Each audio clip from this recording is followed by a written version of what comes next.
Hey everybody, how you doing? I'm Pabs, the rising VTuber and an artist. I'm also a ghost. Whoa! I'm just messing with you. I forgot to load in PNG Tuber Plus. Rookie mistake. Honestly, it would be really funny if somebody just did have a bit that's just like, yeah, no, I'm just like a disembodied voice VTuber, and they just never had a model. I don't know. There is such a thing as having. I'd hope to rage you, but since I didn't stream long enough today, Sunbeam. I appreciate the sentiment. I did see that you went on for like a significant amount today. I tuned in at like the very last minute and lurked for a while. You went for like 5 hours, right? You've worked hard today. Sunbeam, thank you. I receive its power. Oh. But yeah, I saw you were going for a while today. You've worked really hard today. Good job out there.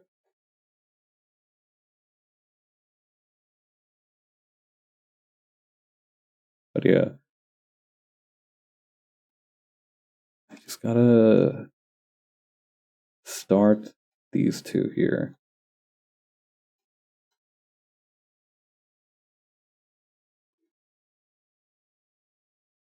Okay, then over here, I'm just gonna thin this part out.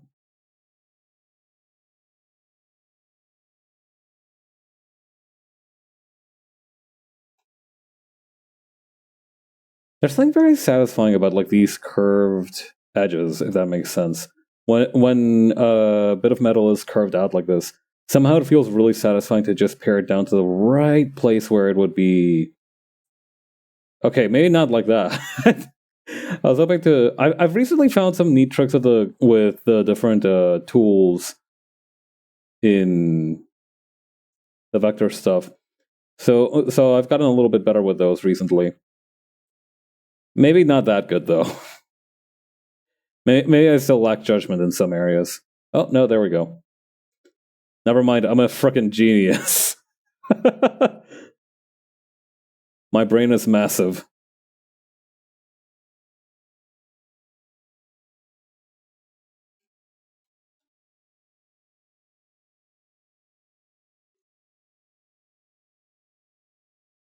I am going to need to make this handle just a tiny bit bigger, because it does create a sort of tangent with this previous panel.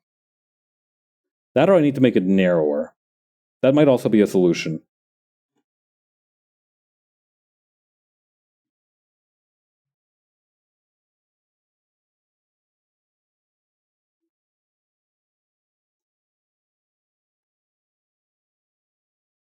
Oh yeah, I was talking a little bit about the potential for like a disembodied voice VTuber.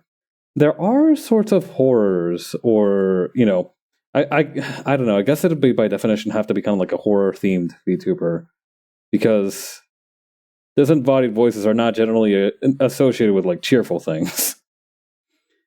But I do know that there are cases where like the absence of something makes it more obvious that something is there, if that makes sense. Or maybe even that something used to be there.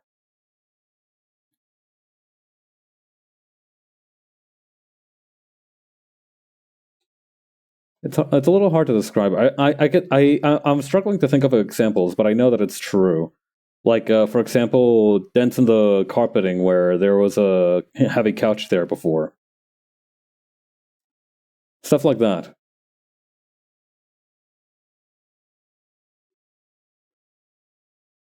Also, being a hater if you're not careful. I've noticed that a lot that when I start to get like a very specific distaste for something, I start to like know more about it, and that seems very antithetical to me. Like some people are like, yeah, I know you have to actually consume the media you dislike in order to hate it more accurately. But I'm not about that lifestyle. If I don't like something, I just don't think about it. Of course, there are situations where if you hate something, you can hate something, and it is just kind of like in your face forever. And that's and that is kind of the reason why, for example, FGC players have so much hatred towards specific characters. Like if I think they would, if at all possible, avoid fighting those characters if they could help it.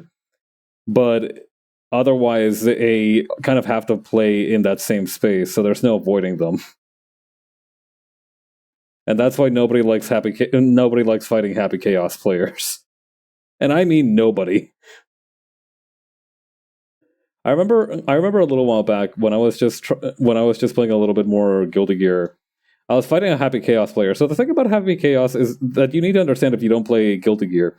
The thing about Happy Chaos is that he plays his own game. And that's kind of and the thing is that would be normal. You know, there are lots of characters where like each of them has their own preferred playstyle. You know, you have your stoners who like long range. You have your rushdown characters who like short range. That's normal. Those are like normal differences, so to speak. But the thing is that like Happy Chaos changes the gameplay in such a specifically boring way that it is not fun to play against them. Like there were like a Happy Chaos at finals at like Combo Breaker or something. And particularly, I think Levin's Happy Chaos almost somehow always makes it to grand finals, I think. Or pretty high up there, you know, top 8 certainly. But the thing is, you see those matches, and it's the same exact shit each round. Hit him once, hit him twice, wall splat them, and then hit him with a Deus Ex Machina. Rinse, wash, and repeat. And it's that same shit every single time. Like you see the guy getting wall splatted, and you know that he's going to go for Deus Ex Machina, and that just sucks. It's boring to watch. And it's boring to fight too.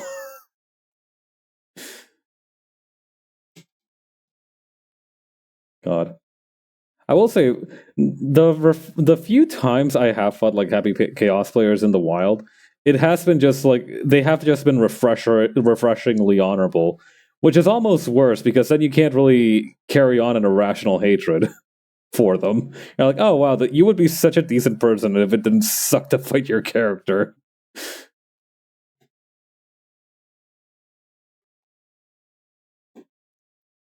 Yeah. Hold on, something's not right here. I keep trying to copy the switch, but it's not working.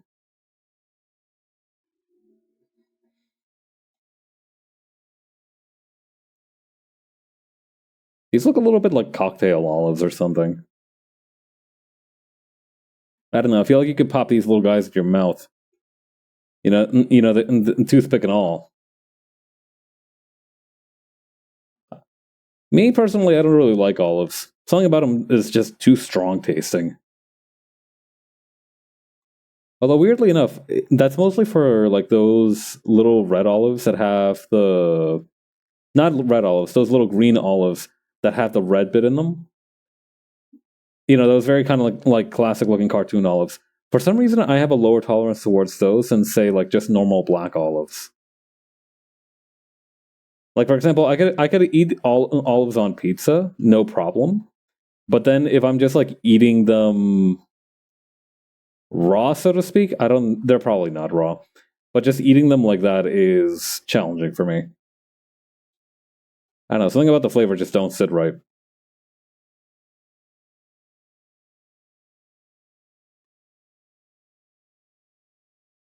I ate a few of them just out of the jar with my sandwich. You have a much stronger constitution than I do then. That or we're just built different, you and I.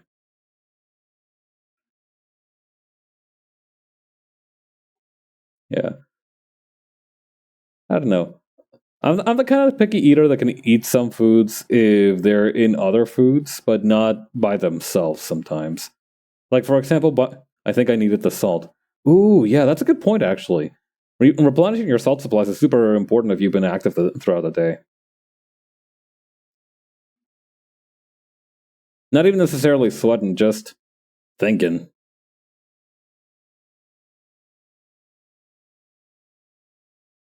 I don't know. I think if you haven't had to do much, light meals taste better, but then if you've had a long day, heavier meals tend to taste much better.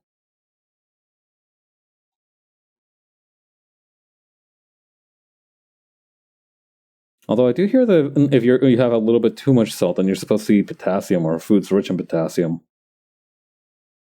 I don't know. I've always been it's always weird, right? Because like you don't think your body should work like a chemistry set, but then like you eat one thing of like,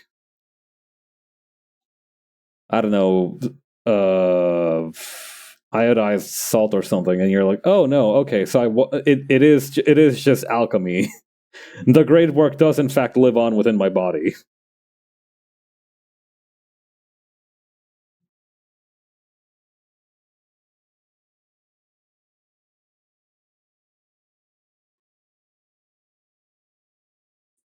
The thing as well is that it's sometimes more subtle than that too. Sometimes you really do just need a boost of sugar or salt, but then there's occasions where it is just like a much more long-term thing. Like you just need to eat more vitamin D, and eventually you will feel just a little bit less shitty over time. Yeah, I was talking about this with my mom the other day. She watched this documentary about like the effects of like um failures and changes in your gut flora, right? I was talking about this with my parents, and they were giving examples of like how people who got used to extreme diets, right? They had to very slowly reintroduce varieties of food into themselves. Like there was this one person who just like straight up ate like two potato chips a day to kind of reintroduce that sort of intake into her body. Just for a little bit of a diversity in her own gut flora. And apparently, it has a pretty big effect on you.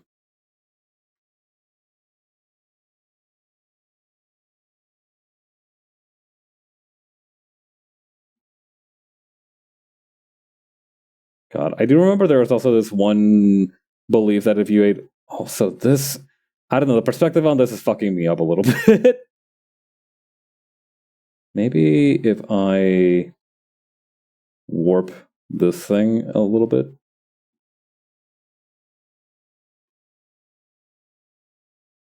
Yeah, that feels much better.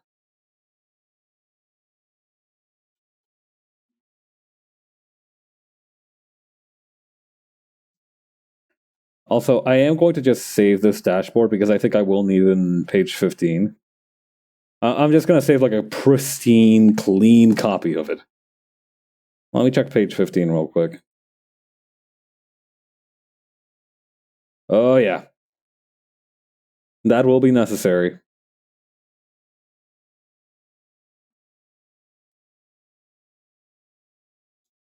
Although maybe we can like unsphereize it a little bit. I don't know if that's an actual word or nothing, but I will understand a way. We will find a way. Unsphereize them. I don't. I guess despherify, revoke perspective. I don't know. The problem is that spheres don't really have an opposite. Because like if you wanted to despherify something, you wouldn't say like you would make it squarer. That's not undoing the process. That's just making it a different shape.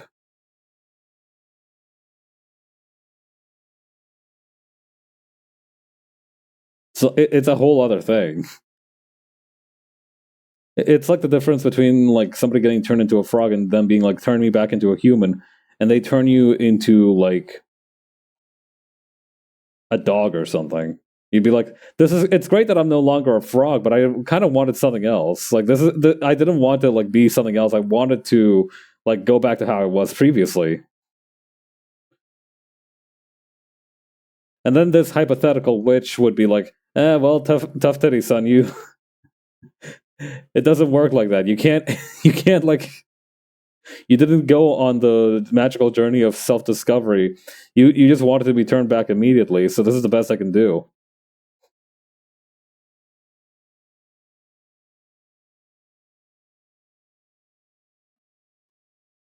I don't know. I think between the Maxwell's demon thought experiment and the philosophical zombie thought experiment, we've been long overdue for some other kind of ghoul or creature or beastie to appear as a sort of thinking exercise.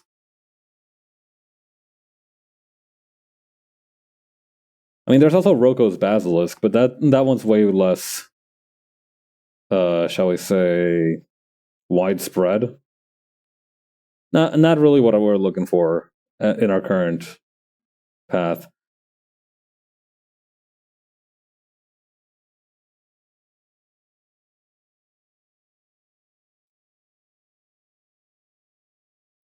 Yeah, we're sorry. Now just imagining Roko's Basilisk applying to be recognized as like an actual thought experiment, and them getting one of those very generic rejection letters from a job like, thank you for submitting your application. We are sorry to say we are not accepting additional hires at this time. God, the job market must be quite rough for thought experiments.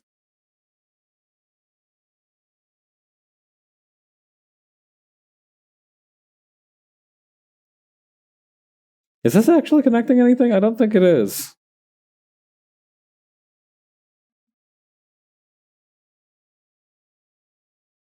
Hang on. You guys simplify this and then connect? That did literally nothing. All right. I'm going to stop worrying about the details of this. Instead, I shall just copy and paste them and then slightly rotate them, as is the proper way.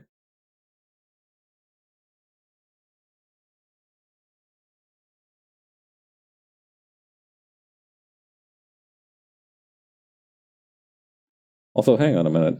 I think I'm missing a couple of olives here.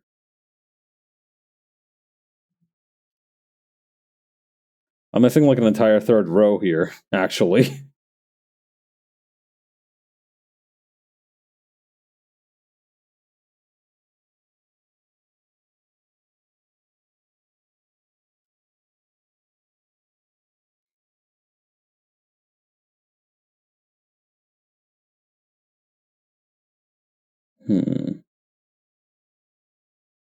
Maybe I should add like a third one right down here, just so that Hawk has something to flip.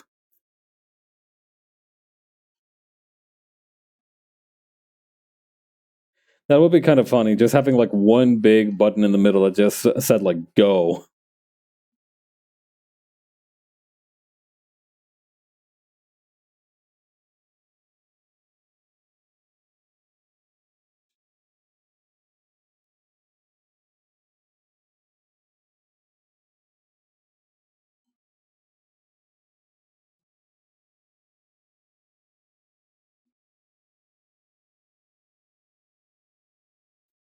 Also, hang on, I gotta try something with these little guys here.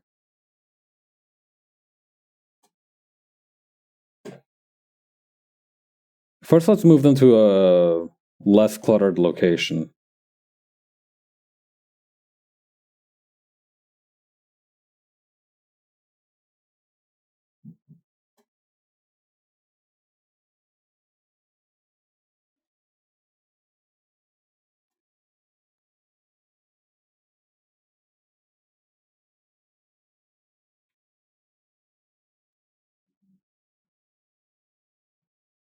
Okay, then over here. Yeah, no two ways about it. Those definitely look like some kind of morsel or perhaps candied apple. Well, I guess it's just how life goes. Come to think of it, most car dashboards from like the 1980s and such probably had all kinds of weird doodads. Like, remember how people used to have cigarette lighters in cars?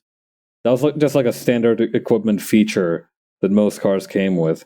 I remember I remember them quite vividly because I remember one time I was playing around with one in my dad's car and I accidentally burned a hole into my pant leg when I dropped it. Thankfully I didn't get burned, but like that sure did teach me not to mess around with those.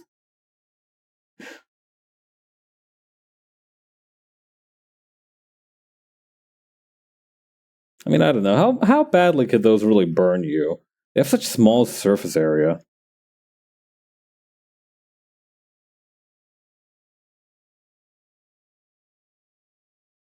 I can't imagine they'd be particularly devastating. Well, I guess it's all about where it falls. You know, that one fell on my leg, but if it had fallen on like my face or something, I would have been more worried. Of course, unless there was some kind of a huge accident, there's no way that would happen either.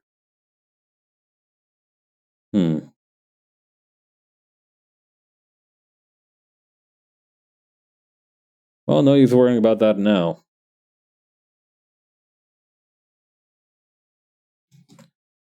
Yeah, maybe there's like a different type. There's like a switchboard or something that I can use.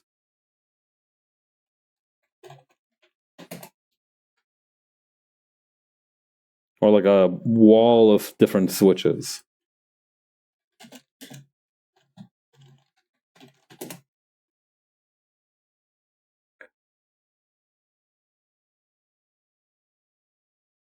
Nope, not what I'm looking for. Wall of dashboard switches.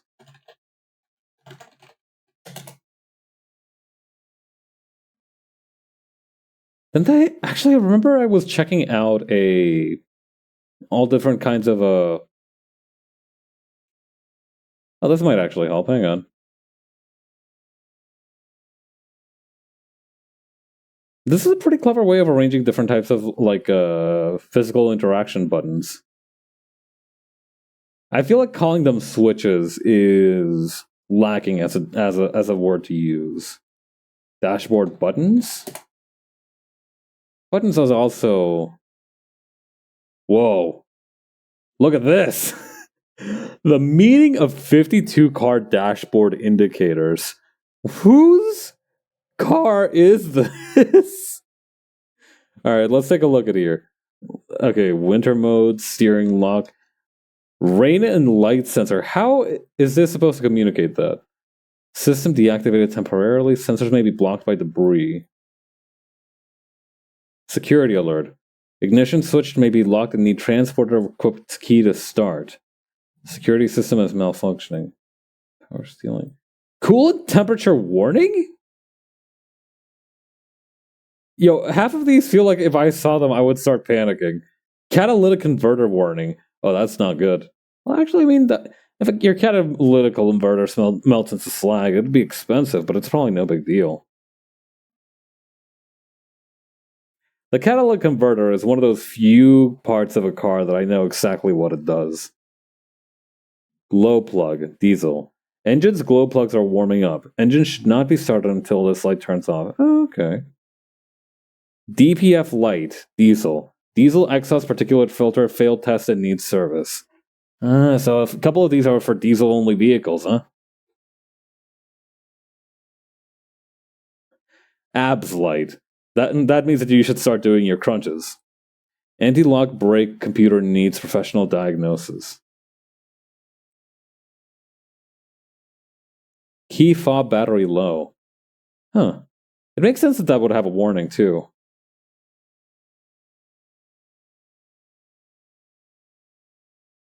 High beam on. Distance warning. Def light. Diesel exhaust fluid reservoir low. Eco driving indicator. Engine is operating close to maximum miles per gallon. Is that something you need an indicator for? I feel like that's kind of a humble brag. If you're a car manufacturer. Like you just install that and you're like, yeah, right. You're running pretty efficiently, huh? You know who to thank for that. I don't know. Some of these feel more. I'm not saying we don't need some of these. I'm saying some of these feel like they are more useful than others.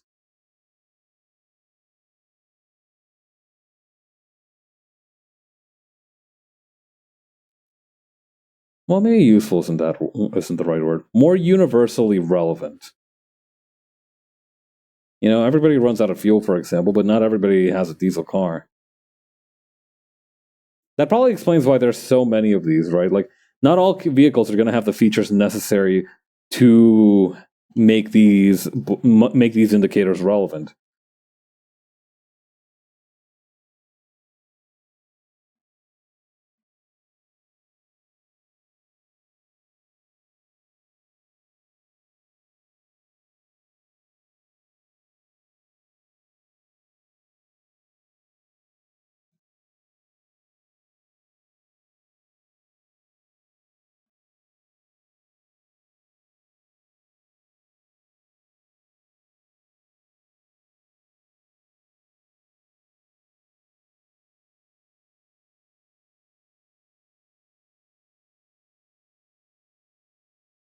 Adding a little outline like this, I think, helps make everything feel also more tactile. I don't know.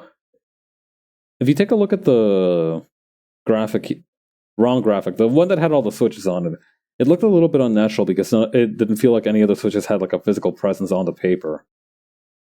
So I think adding a small outline like this is going to be quite helpful.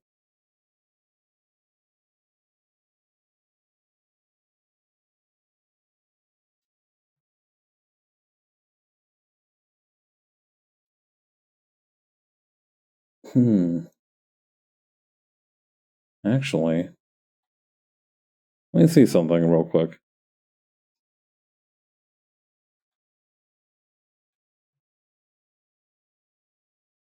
Does the curve need a little bit of an adjustment?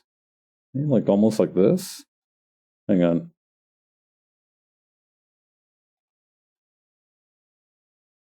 Or maybe I could just jut this one a little bit further outward. That might be the right solution.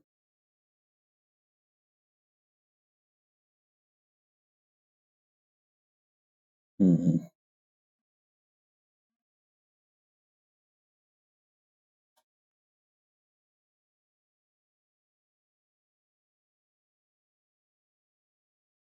Alright, let's try it with this shape.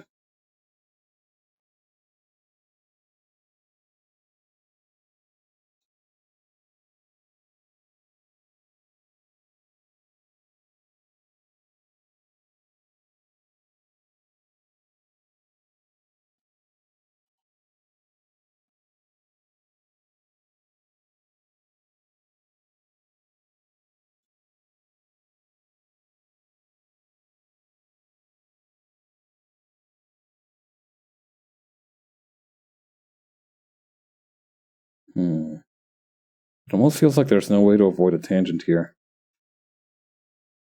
Maybe I can turn the hawk around just a little bit on this previous panel. That might work.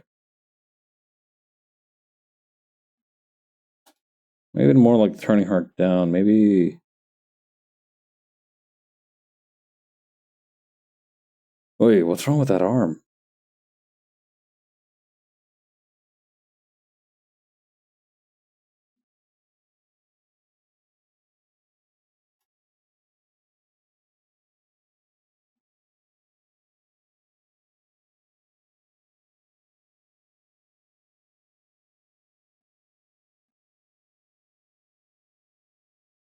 Yeah, I can make her a little smaller, actually.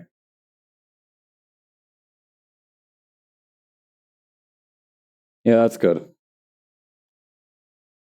Actually, just a little bit.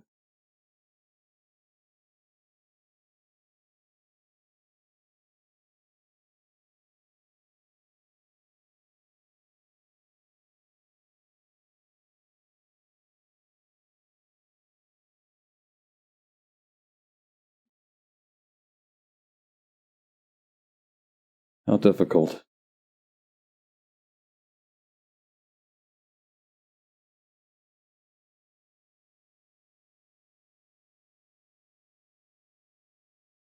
Alright, this seems like the best solution so far.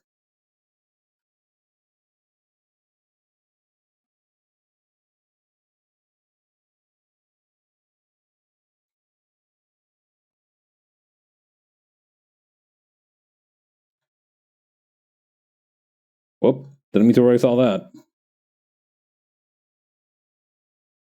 Okay.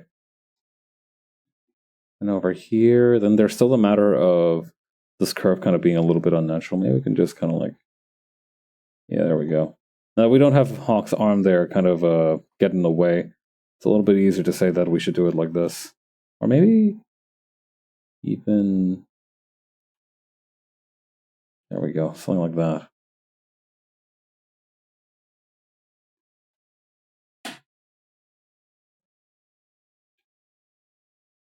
It's still a little extreme, but I think it can be forgiven for now.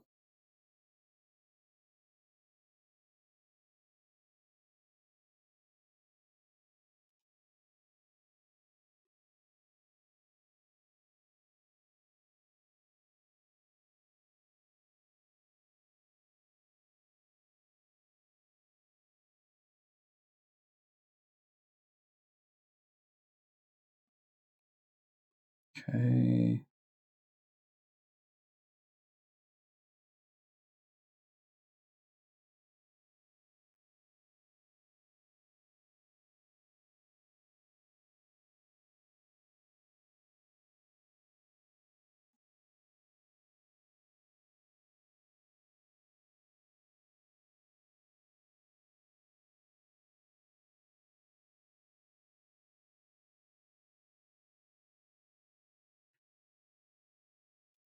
Did I forget? Actually, come to think of it, where have I been doing the gloves correctly?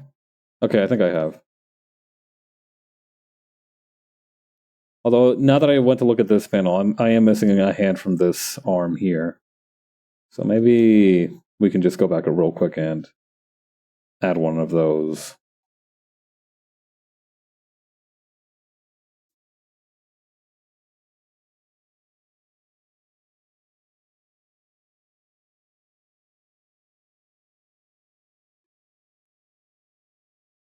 Okay, then erase these parts here.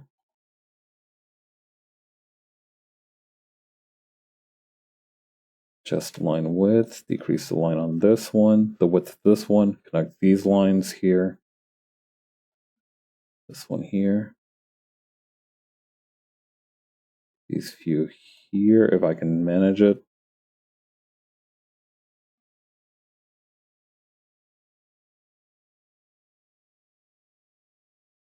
All right, what's wrong with this one? Oh, they are connected. It's just weird. Okay. Then in that case, what we need is a simplify tool. There we go.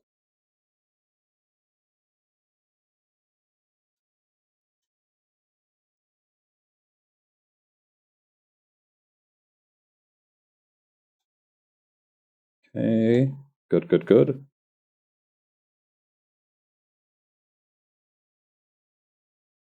Connecting these. That's way too much of a connection. That's fine, though. We can work with that. I need to lower the intensity of the connected vector line tool. Well, whatever. Actually, these would be a little bit high up, huh?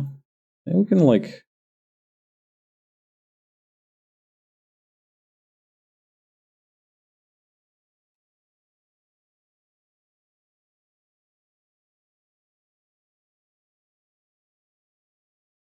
All right, let's try and connect these guys. Something about the scaling of this feels wrong.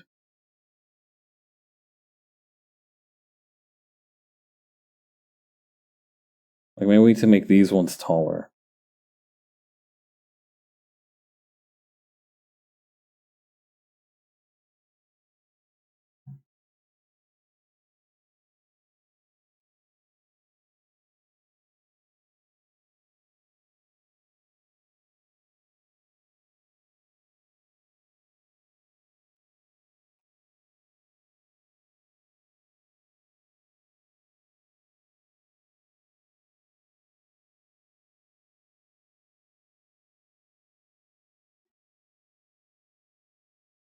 Nope, that's not right. All right, let's try this.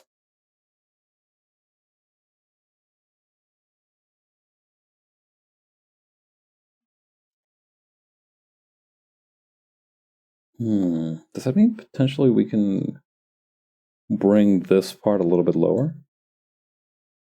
How's that going to work? Pretty well, it seems. All right, let's try that then.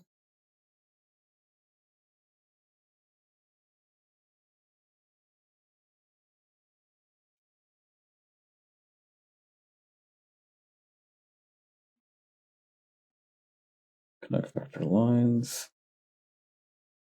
Simplify this.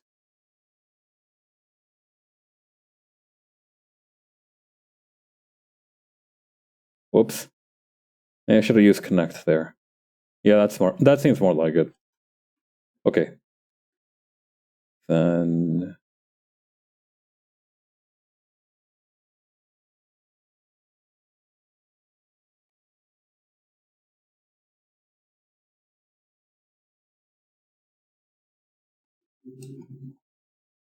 okay.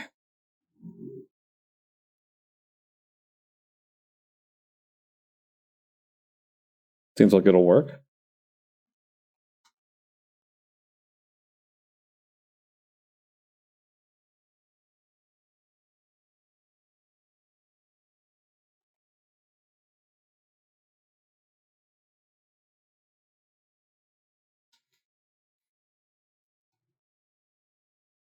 I should thicken up the switch down here a little bit too.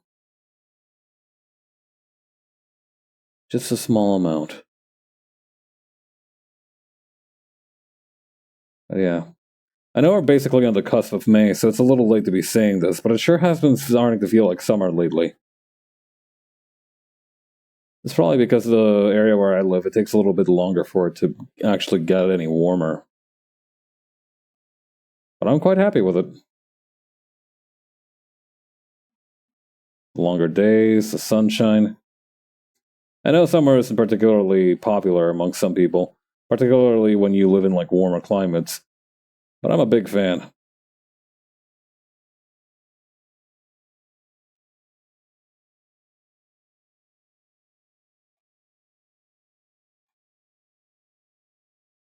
I don't know, it's just much easier for me to go out and do things during the summertime. When I have to leave to the house to do stuff in winter, it practically feels like I need to set out on an Arctic expedition. I'm packing rations. I'm making sure the dogs are fed. I'm preparing my last will and testament and a letter to be remitted to my family in case I don't come back.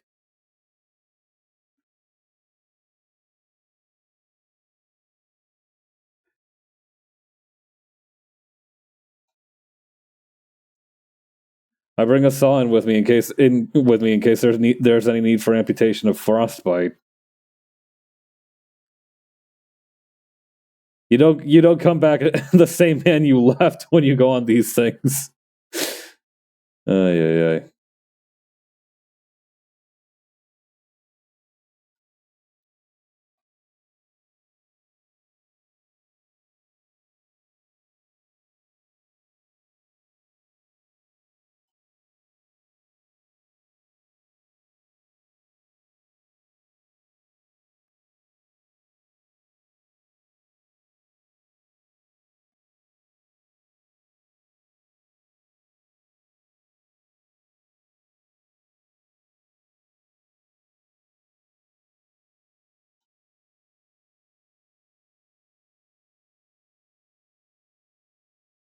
Okay, then over here.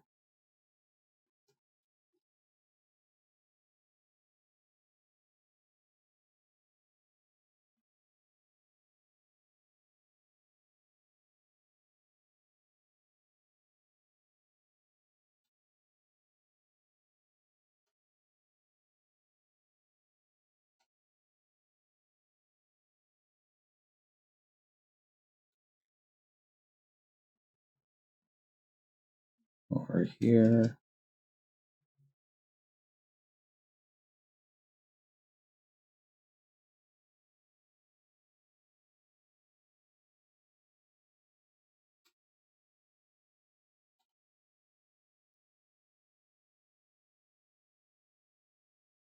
Oh yeah. For the first time today, ever since I owned an air fryer, I try to make fries in an air fryer, which I'm told is like the first thing you have to do, generally speaking. I don't know. Every single person that I've talked about an air fryer is like, oh yeah, you notice how crispy those fries are? Uh huh. Yeah, you don't get those from another oven bake. That sort of thing. So I made fries with my air fryer for the first time today, and they were pretty crisp. I'm not gonna lie; those were some pretty good quality fries. I probably left them in a little bit too long though, and probably didn't shake them around enough midway through. Some of them were very stiff, and some others were juicy, which feels wrong. I think. I don't know. Juiciness isn't generally something I would. It is not generally a quality you prescribe to a fry. I don't believe, unless I've been missing some kind of major cultural context here.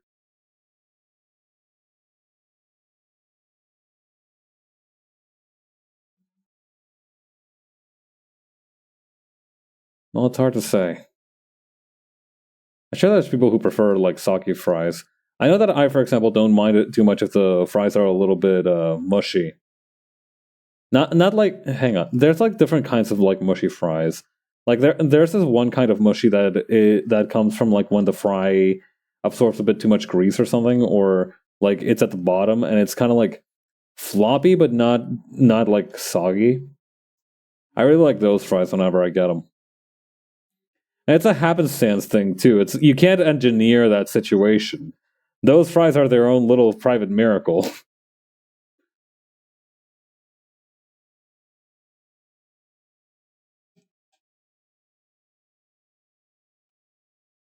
Maybe that's why I'm so fond of them. It's like there's something you can't really order. So maybe it feels more lucky that you got one.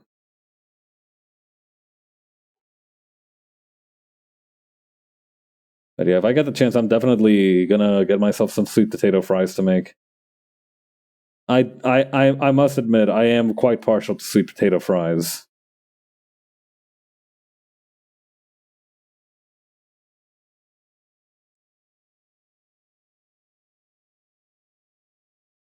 Although I don't know, I don't always prefer them. That sounds yummy. Mmm. Yeah, I almost always. Yeah, you do.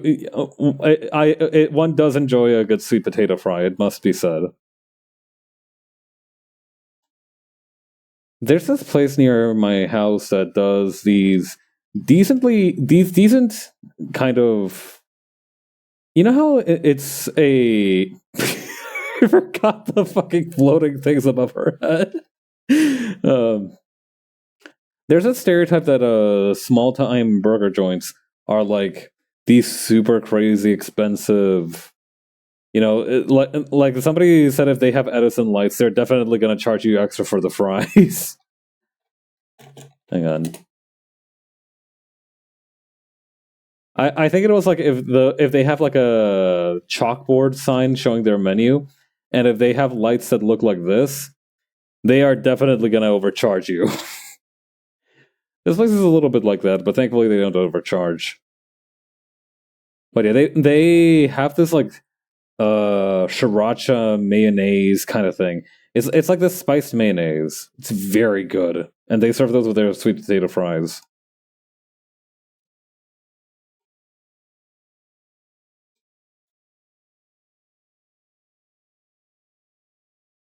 When you think of fries, you do naturally think about burgers as well.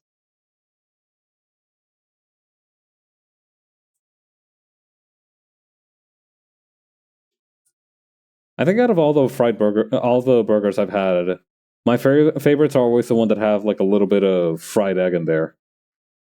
Just a little egg in there.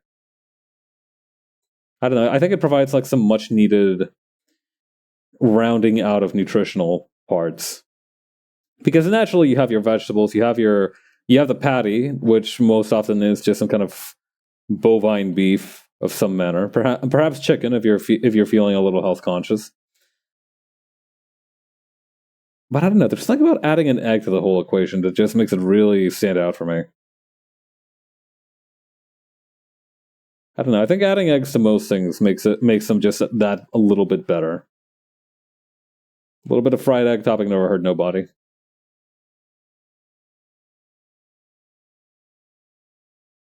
I remember a little while back I made hot dogs for the first time in like a long time.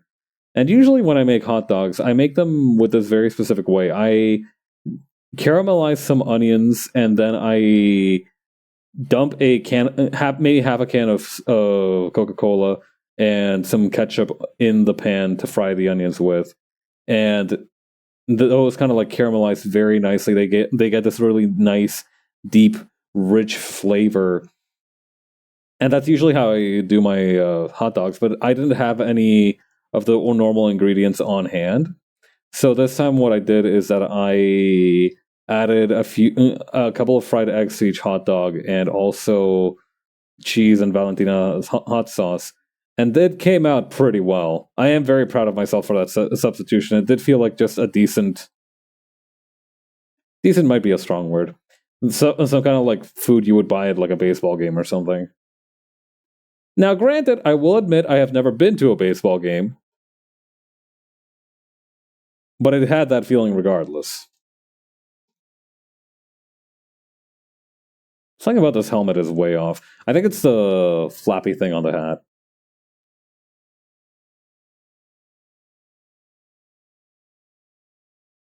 I think it needs to be a little bit bigger and a little bit further back.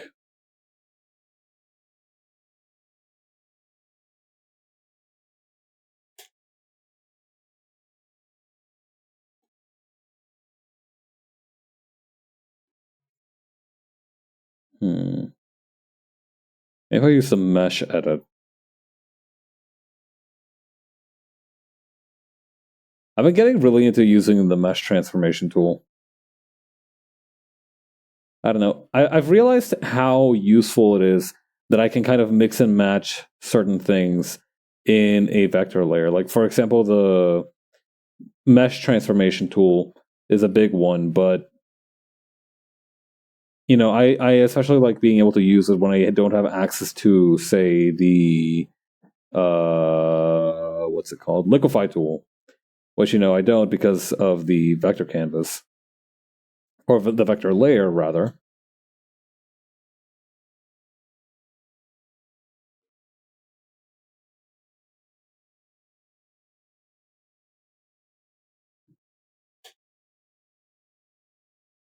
So it's been rather useful in that regard.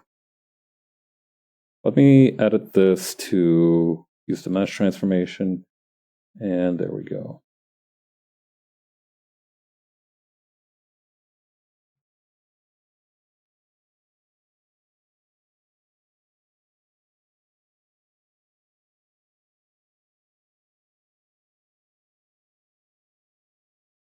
Okay, I feel it. We're almost there. Maybe I overdid it though. Like, this feels like it's on the right track, but it's not quite there yet. Maybe if I made it just like a smidgen smaller. Okay, yeah, that feels about right.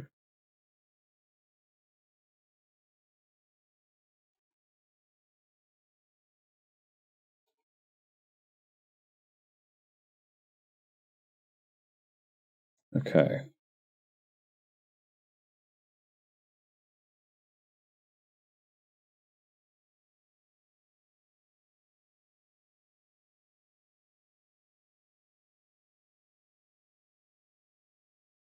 Then adjust line width, scale that down.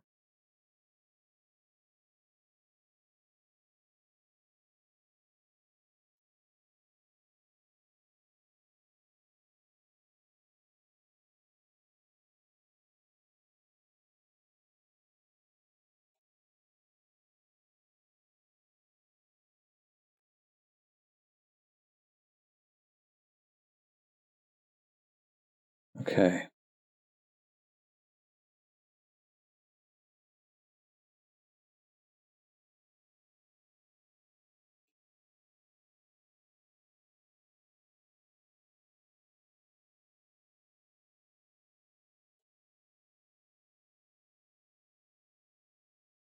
Okay, this being the case, I think we can probably thicken the edges of the helmet a little bit, and then...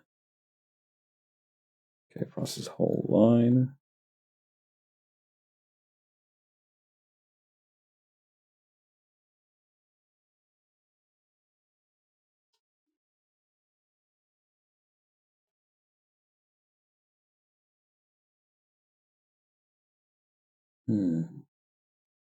Something feels off about my pen's thickness recently. Maybe I'm just not controlling my own strokes enough, but I don't know. Sometimes it feels a little slapdash.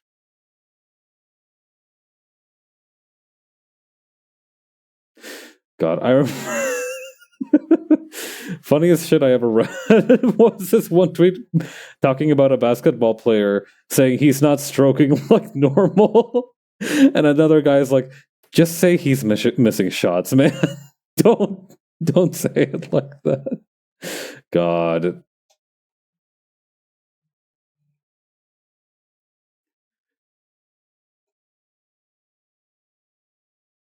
I will say, the introduction of NBA stats like images to to some of the spaces that I run with has been quite the blessing. There's this one account on Twitter called Toku Stats. I haven't seen a whole lot of Tokusatsu seasons, particularly not like till the end. Like I've watched like a substantial bit of Kamen Rider Build, for example, through V's server. I didn't catch all the episodes, but I caught most of them. The important parts I certainly caught.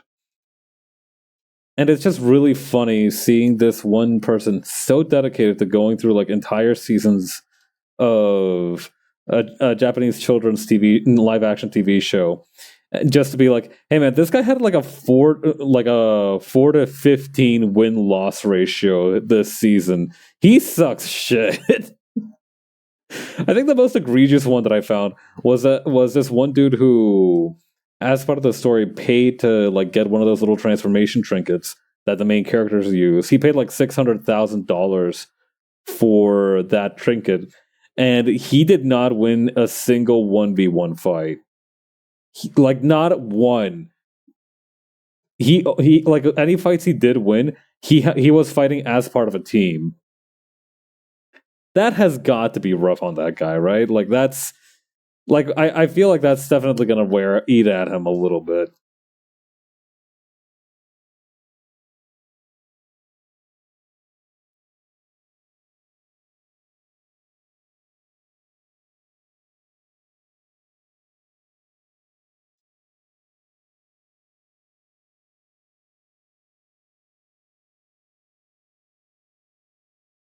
I don't know. I feel like if I was in one of those shows, I would definitely be either like the mascot character or like a very ineffectual side character. So I feel like my own win loss ratio would either be like from the one time in a special movie where I do get to like transform myself, or it's like not very good.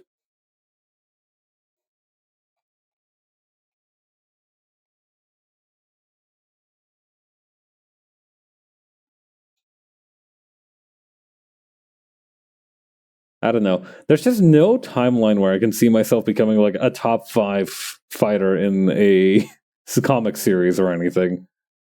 Like I feel like that goes against my very identity.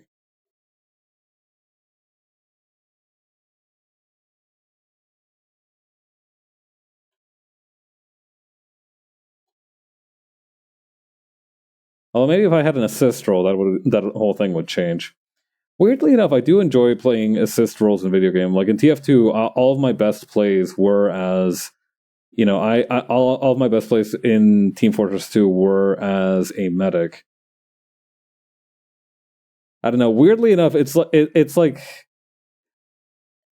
I would almost describe it as like less responsibility. It's actually more responsibility if you think about it, because you're in charge of keeping the other idiots on your team alive. But at the same time, I like to think of it as less responsibility because then I'm not expected to kill anyone. I'm not expected to have good aim. I'm just here to like make sure everybody else can keep murdering other people. And you know what? I think I'm pretty okay with that.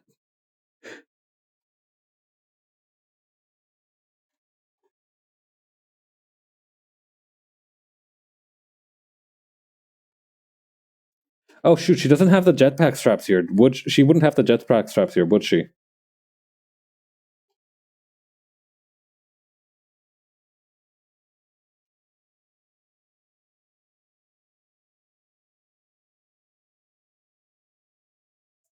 That's actually pretty good then, because then we can make this whole side of her shirt just be the wound.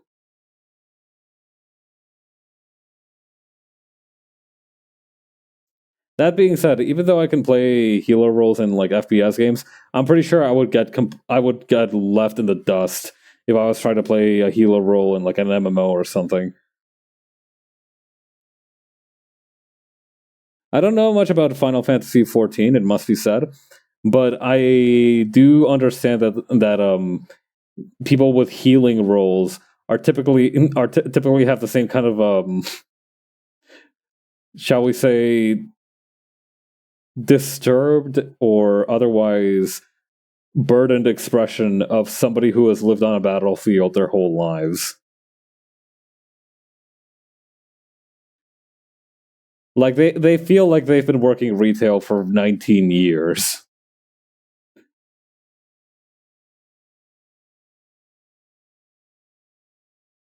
I'm sure there's exceptions to this, but I don't know.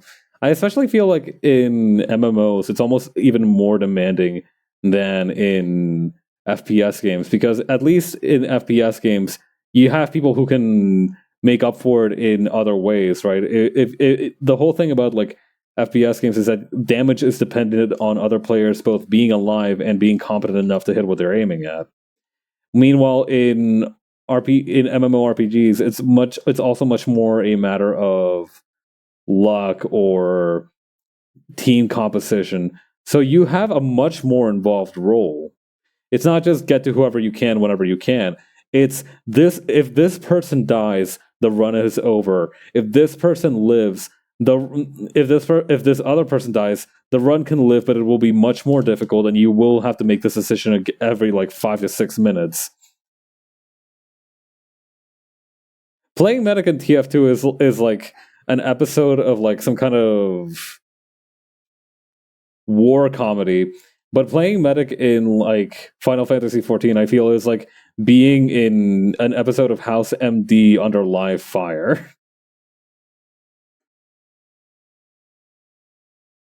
Or actually, I don't know, probably Grey's Anatomy or Emergency Room. I don't know much too much. I don't know too much about medical procedurals. I was never that invested in the genre as a whole.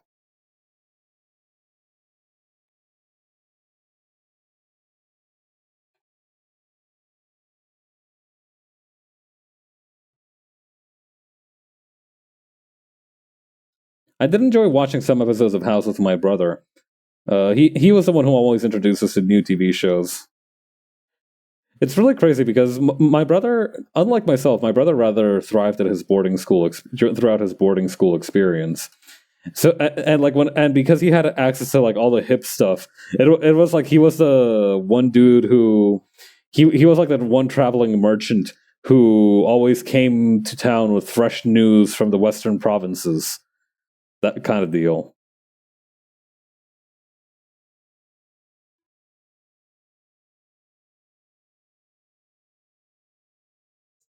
Like my brother introduced me to both House MD and Community, the latter of which I did enjoy much more regularly because it was a comedy show and I'm much more interested in those.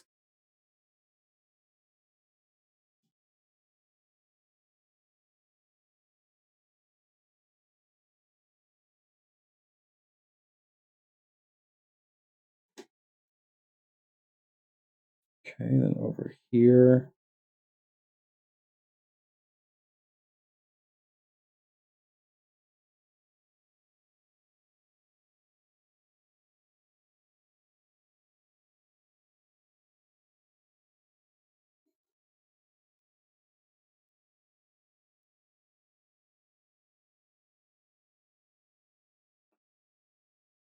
And over here we can have the I originally wanted to give the floor like that you know that one pattern that some metal floors have where it's like this? I kind of wanted to give it that, but I'm having second thoughts now. I don't know, it's got to be metal, right? It's not like the inside of a ship would have hardwood flooring. At least I hope not.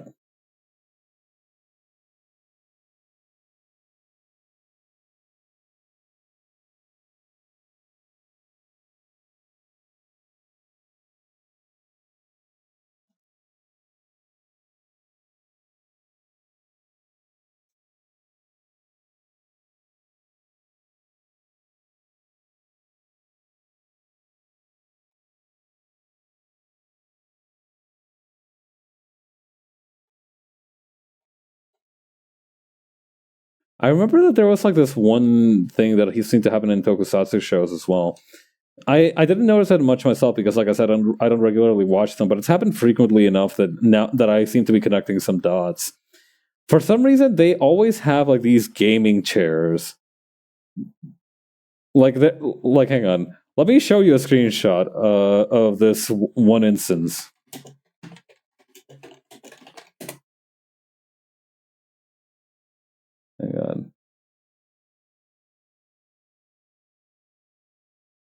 Maybe I can find it on a Google search.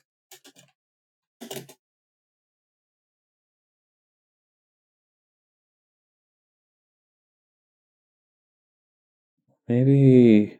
Oh.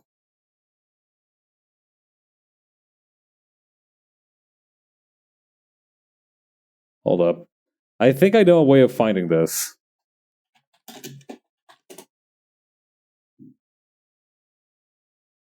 Nope. Alright. Maybe on Twitter.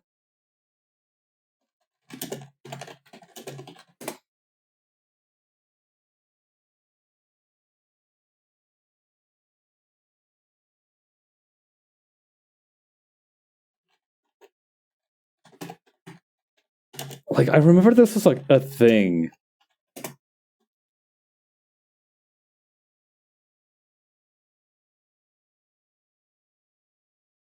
Okay, not quite what I had in mind, but apparently there is an Ultraman gaming chair, and it goes pretty hard. this has a lot of swag to it. Like the light up on the back, that's pretty good. That is pretty good.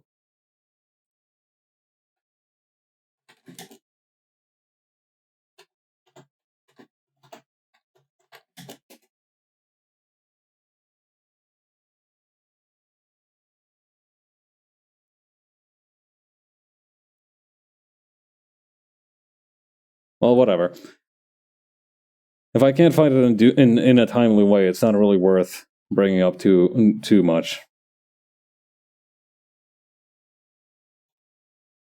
That's a problem with things that I remember, and I want to bring up during stream is that if I can't find like a decent reference for them, either because I lack the keywords or because it's that obscure,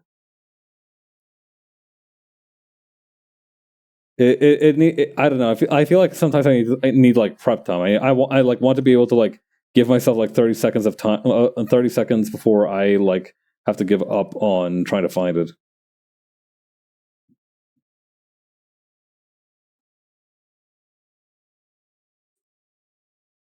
When it's outside of my area of expertise like this, I get pretty easily stumped. Although I guess that would happen to anyone, right?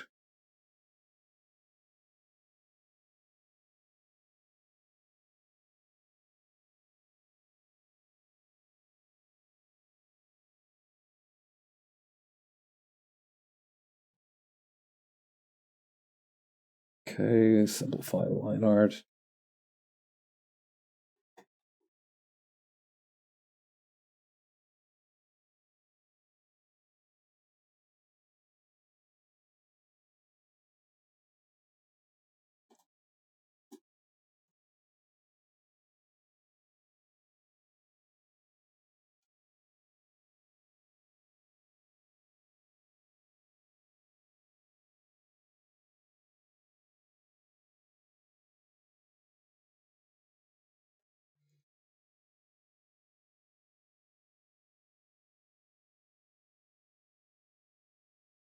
Okay, then over here.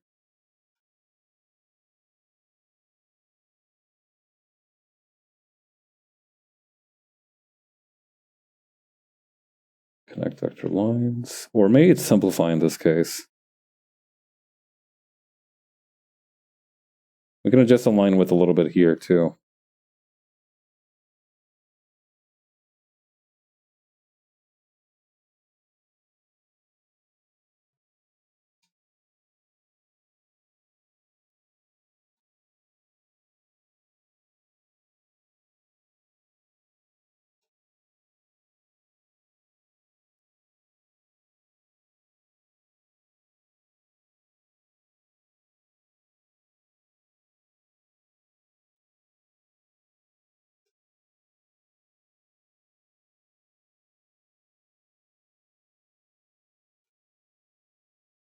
And now this way I don't have to draw the whole hand.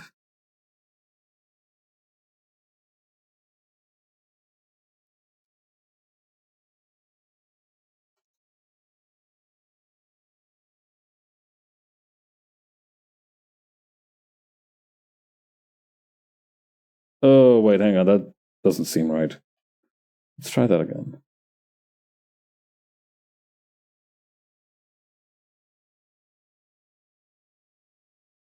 No, that's such an awkward place to grab it from. All right, so maybe we. What do we do? Oh wait, maybe.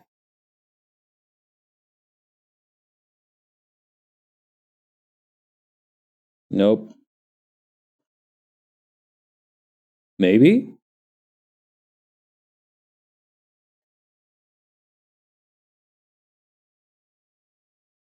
Okay. Yeah. All right, that can work.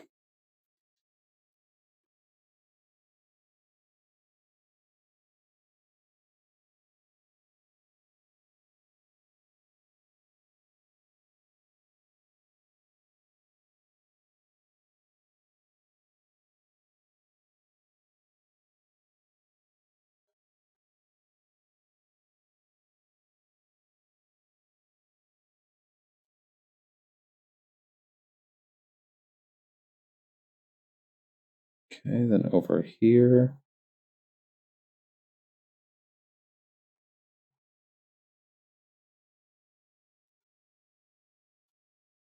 That looks marginally less awkward. I'll take it.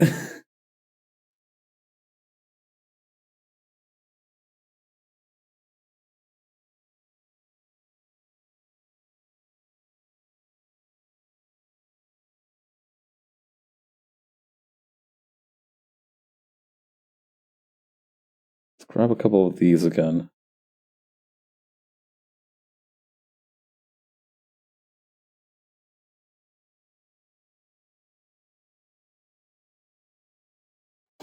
Hand's maybe a little bit too big. We can.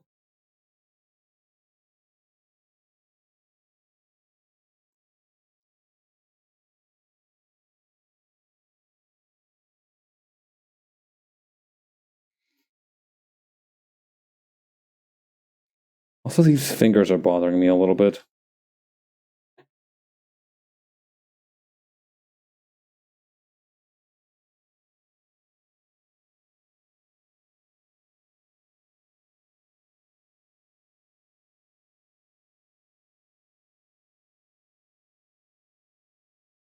Maybe like this.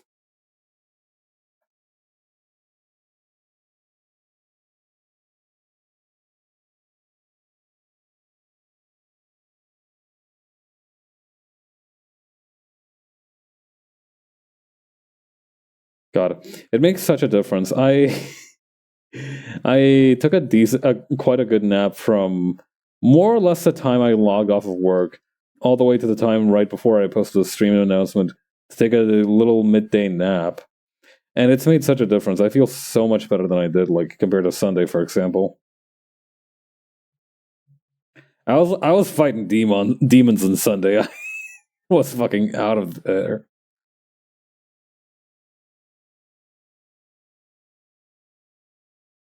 I was like five or two steps away from meeting the Hat Man. No assistance required.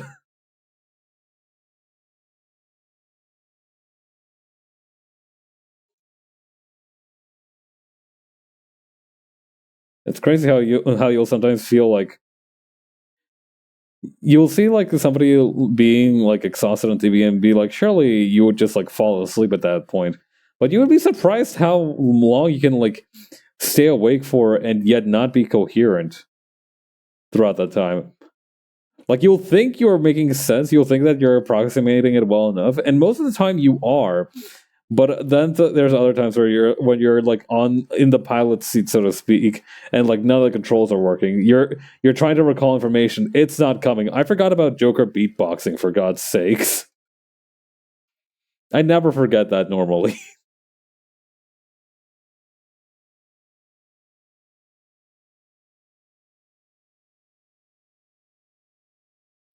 I don't know. Maybe it is better if I forget.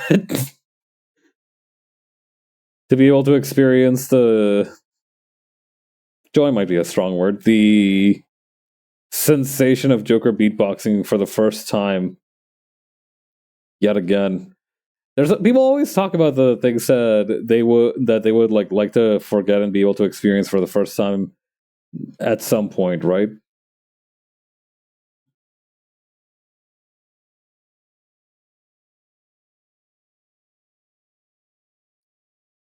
Maybe there's media like that, but that you want to forget just so that you don't have to experience it properly. I remember somebody talked about that way, like in Bioshock Infinite. Like somebody asked, "What's a game you wish you could forget your first playthrough of, and then you could play again?" And somebody was like, "Bioshock Infinite," except I don't remember. Except I don't play it again.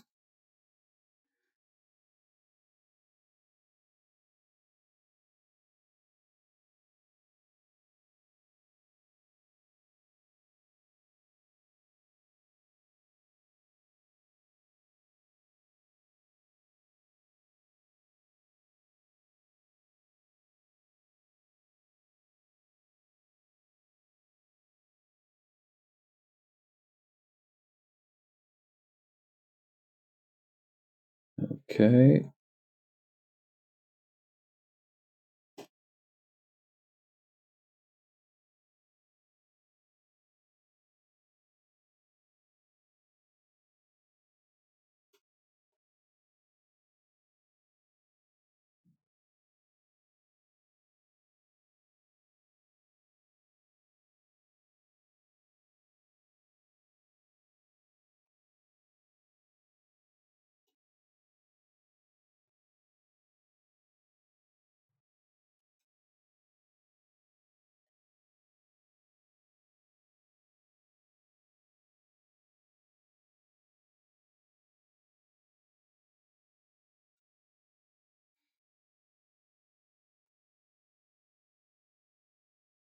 I get to draw little Pac-Man ghost Goras now.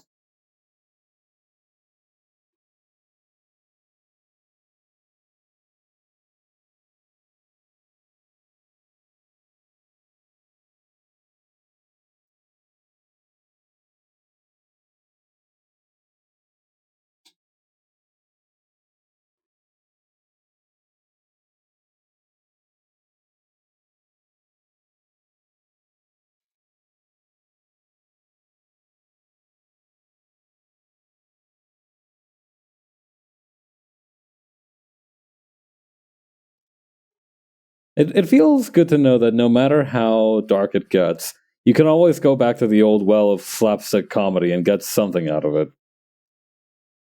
It's never a waste. You're never left without something to show for it.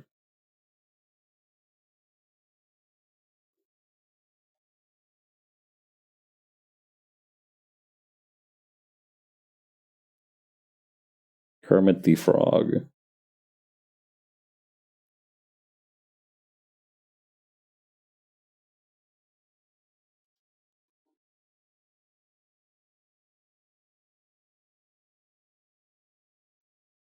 I mentioned the other day how drawing stars, making this shape with them, is the easiest. But I think maybe if you just take it nice and slow, that's all. That also works pretty well.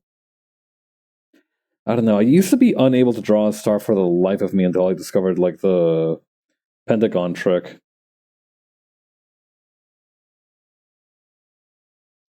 I remember how I discovered it too. It was because I was like, I was really obsessed with Paper Mario: The Thousand Year Door, which is getting a remake soon, from what I hear. Very excited about that. And I wanted to sketch the crystal stars from that game, and I was like, man, these stars just aren't coming out right. And so then I try to like pay attention to the way the crystals were depicted in the game. And I'm like, oh wow, it has like a pentagon center, and then it's like all triangles on the sides. Because I was a dumb 5-year-old and I didn't understand the concept of polygons very well. But that it did the trick. It did what I needed to do.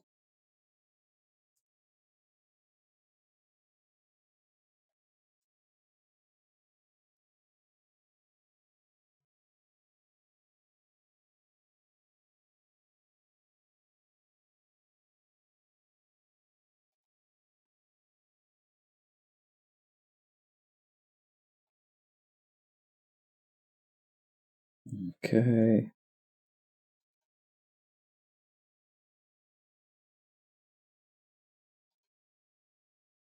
Yeah, we can have the pistol on the floor back here.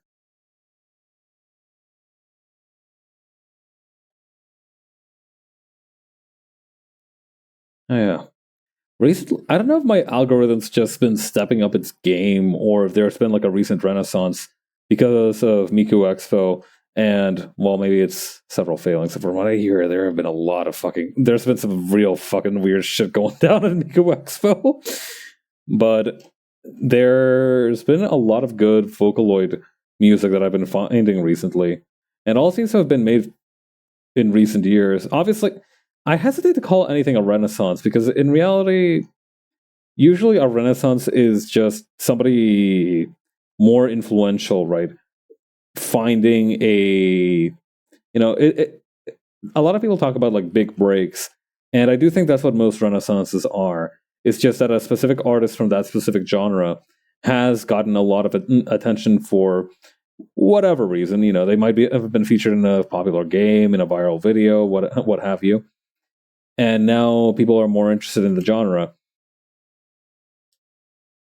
But very often, those people the group that kickstarted that viral part, or were part of that viral scheme, or event rather, were often people who were just always there putting in the work since day one, and the big break that they got just happened to be a stroke of luck. I feel like that's most often the case.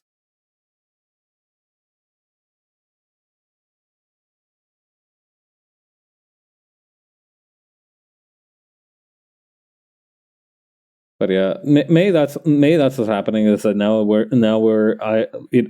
like I said, I feel like it's almost more likely that my algorithm just stepped up its game than to say that there's a renaissance. But I do feel like there's been a lot of good Vocaloid music being produced recently. And the videos too. Oh my god. I do think that there's been a change in the kind of general quality of Vocaloid MVs. I feel like nowadays they all have like much higher production values, which I do think, high and a change in production values, right, is a complicated situation, because on the one hand you're like, oh wow, everything looks so nice and flashy now, but at the same time, if that creates like a sort of expectations for everything in that genre to follow the same, to have a similar level of polish, I feel like it almost creates a barrier to entry. So it's a little bit of a mixed bag, but yeah, the average Vocaloid MV is much more powerful than it was like. Well, no, some of these older Vocaloid MVs for sure still have the sauce, proverbially speaking. Like it doesn't matter to me how powerful like Mesmerizer is. It's never going to be able to stand on the shoulders of giants that Puppy Boy stood on, so to speak. Well, it's not like there's a need to compare them anyway. God, yeah. I think the one that I have like the most is probably like Mesmerizer as well. It's a very interesting song because I like stuff that can tell a horror story but isn't overtly horror, if that makes sense. Like if it's just like an otherwise ordinary story with like really creepy undertones of horror, I really like it.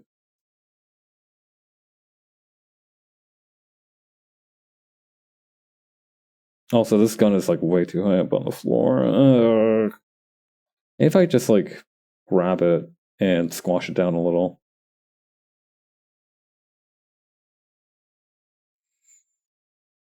But yeah, like the thing is, right, I like things that are horror that try to be much more subtle than usual. I guess that's the best way to describe it, because like Mesmerizer is very much like a horror song. It's a story about like two people working at an amusement park and getting hypnotized, one through some kind of mysterious means. And it's very creepy, and it's got very unsettling stuff in it. This elbow is now completely fucked. Hang on.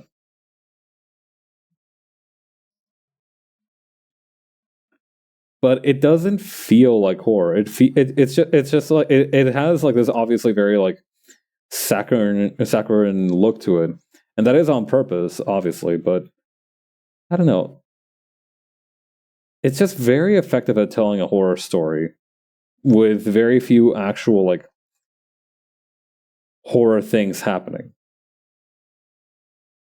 Like all you see is like the characters like very subtly calling out for help, and also like obviously there is that part of at the end where Miku completely loses it, but it's I don't know, I really like it.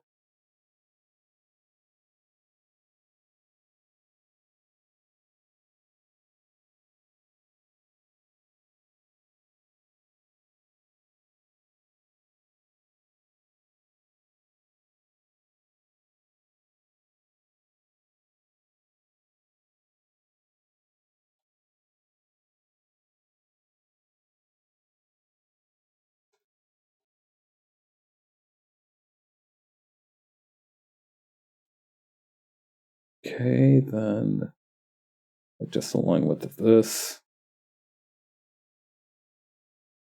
We're making quite good progress on this page, although we're probably not going to be able to finish the last panel or the last couple panels tonight. There's still a lot to go in the background after all.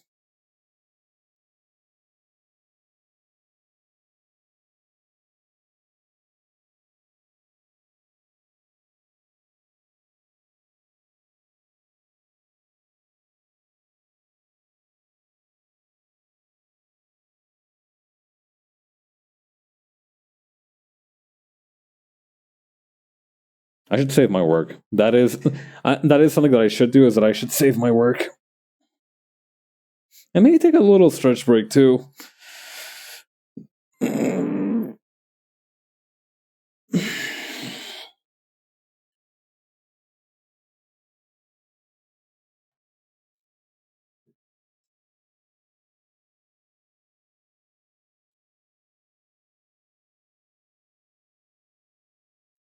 Let me try something else as well.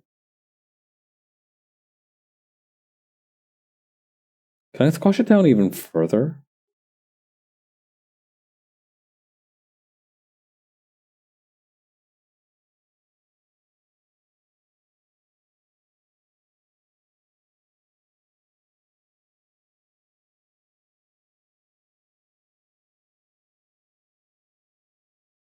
Let's thin this line up a little bit.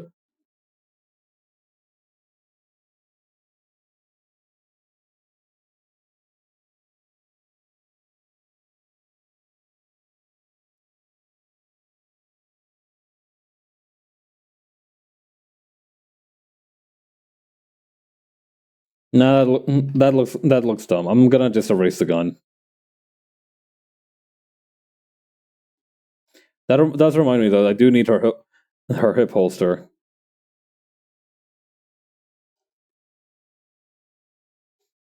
Not gonna catch me slipping.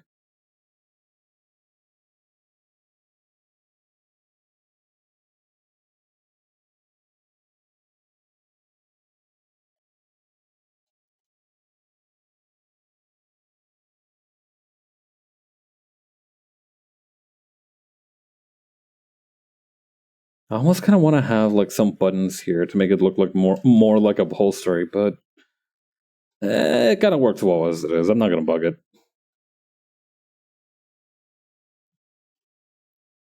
Maybe a better idea is to finish drawing the background first and then put the gun down somewhere there.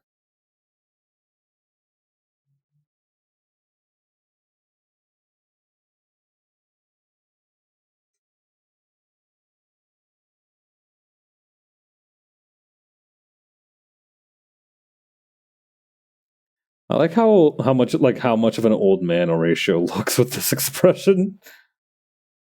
Like normally he doesn't look that old. I think he looks like fairly. He doesn't give the impression of like an old dude. Definitely like a dorky dude, but not like an old dude. But in this one, like you can really see that this guy's like, yeah, no, this guy's like old.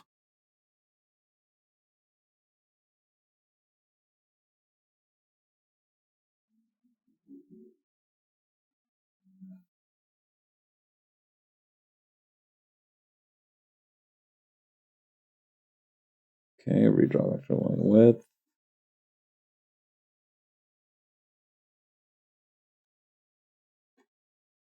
Let me rotate around this circle.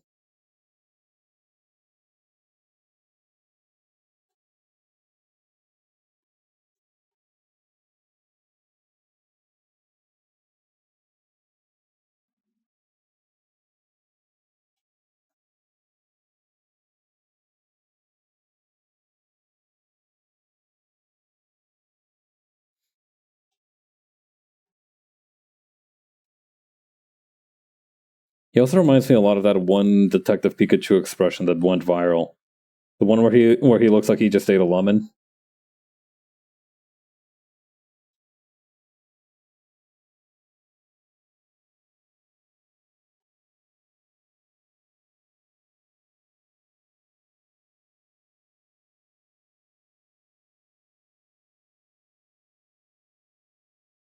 Okay, then move this one over here.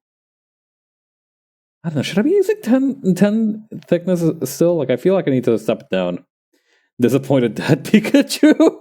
God. Now, I'm not... Now, I know you didn't mean to use Volt Tackle when you knew the recoil was gonna kill me. But I'm gonna say that maybe next time you should learn to think it through. God. I wish I could do like a proper Ryan Reynolds impression. Hang on.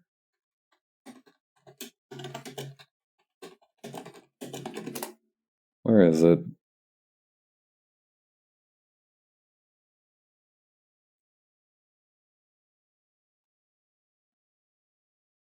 Here we go.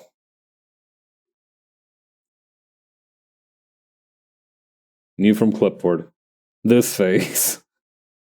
It reminds me a lot of that.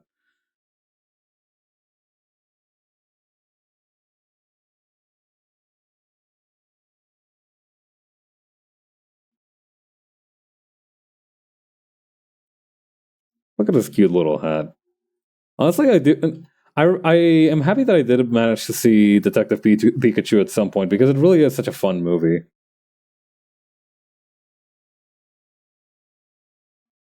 Also, I did have a he's just like me for a real moment with the thing with all the coffee cups. I don't know. I try not to. I usually don't drink that much coffee. I usually drink 1 or 2 cups if I don't expect it to be a busy day. But then sometimes I'll just end up like guzzling like 4 cups for no goddamn reason, just because I want the heart palpitations to make me feel like I'm closer to God.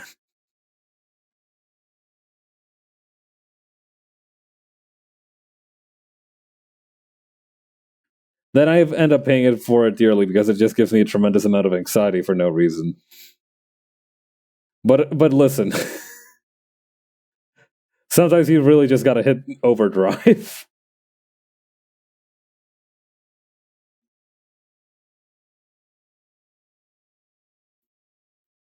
Okay, then over here. Hold on, something seems wrong about the horns. Let me try this again.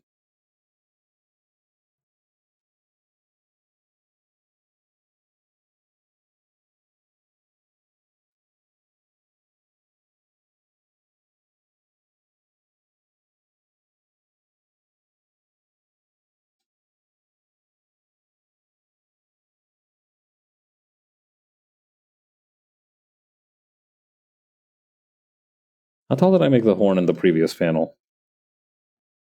A little bit taller.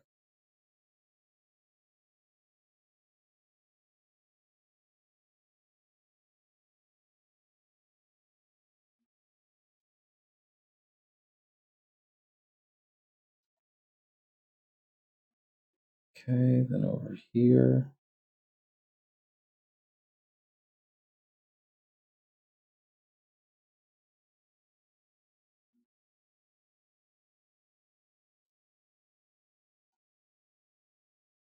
Yeah, that seems a little bit more accurate to what I have in mind.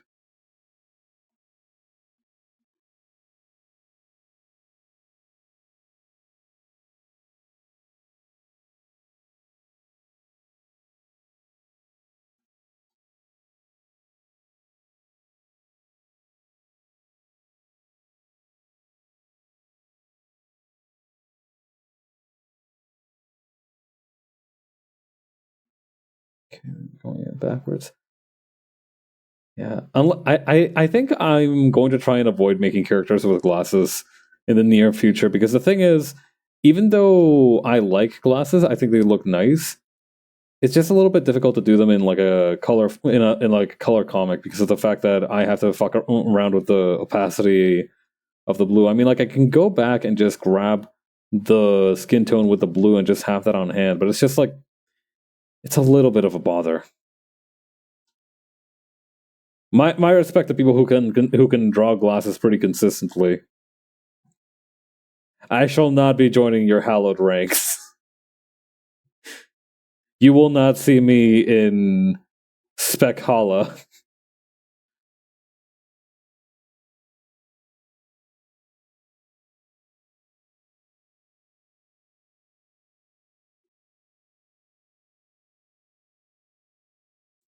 Should make the hat a little bit wider, brimmed.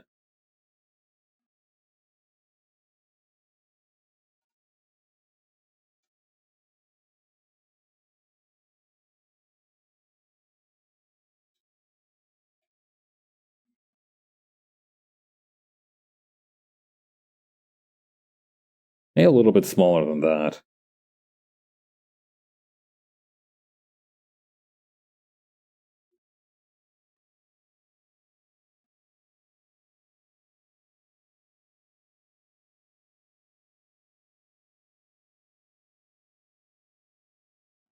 What was I doing? Right, simplify a vector line. I said I remember more than I did when I was sleep deprived, but I don't remember everything.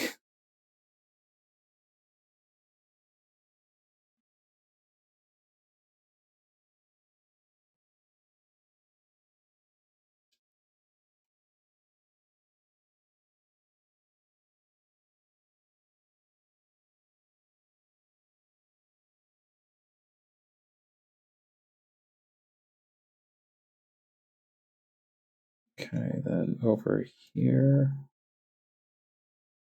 Ah, this part of the brim is going to be covered up by him holding up his hand, huh? Well, that was a little bit of a waste of my time, but what can I do about it?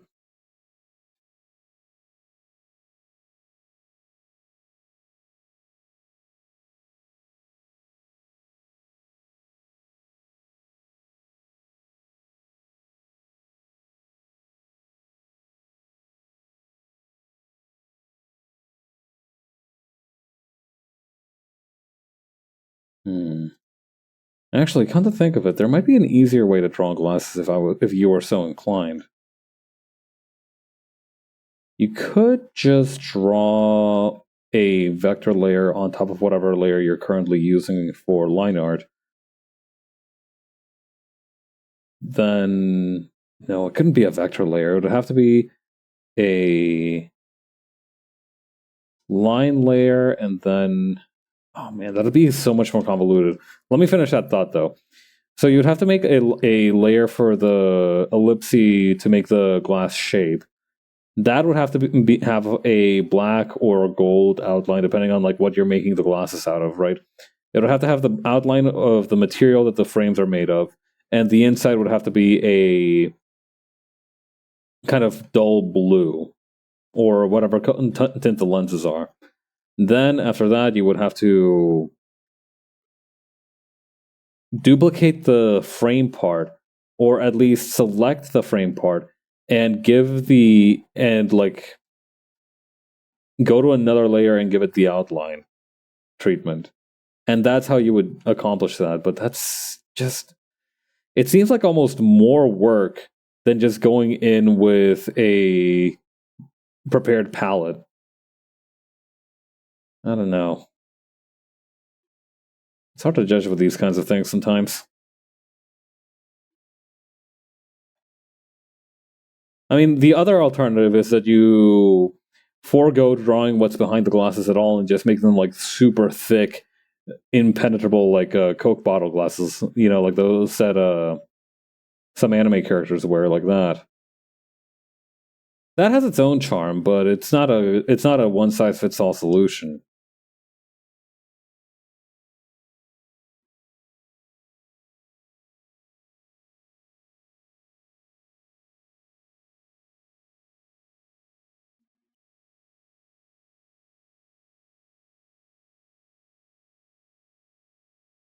Okay, then over here.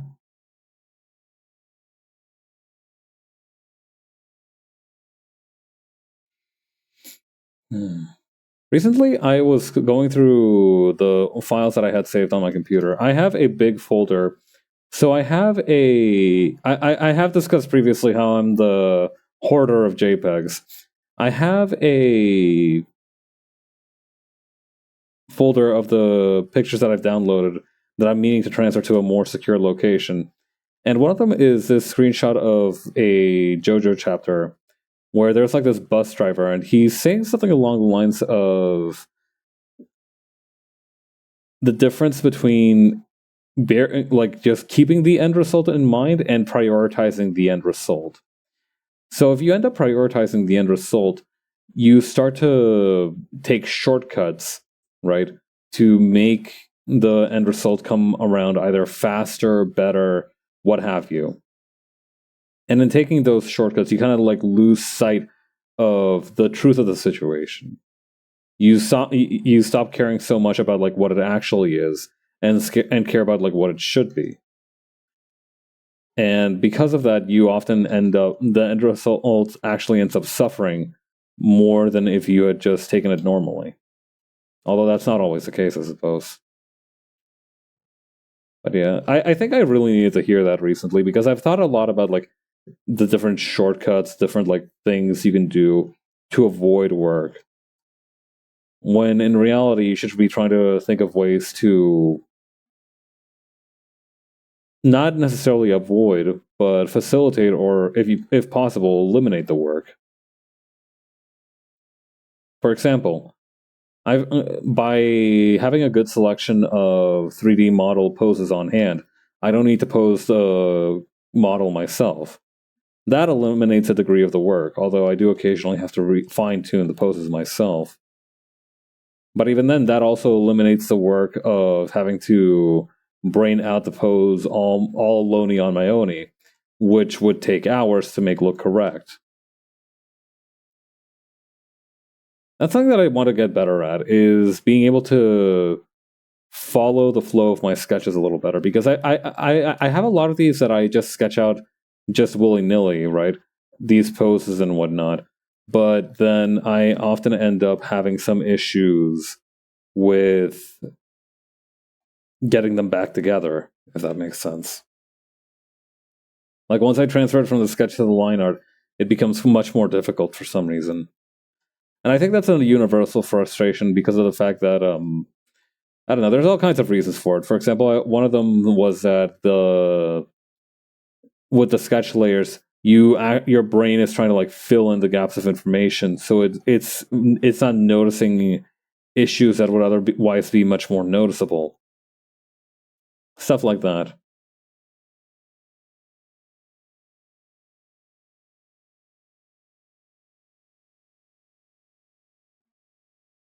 So yeah, I guess what it takes is mostly patience. I don't know. It's hard to explain where I'm at with my art right now. It doesn't feel quite like I've plateaued, but it doesn't exactly feel like I'm growing either. I guess the most accurate way to put it is that it doesn't feel like I'm challenging myself enough recently. But the issue is that when I do challenge myself, I end up a little bit too frustrated.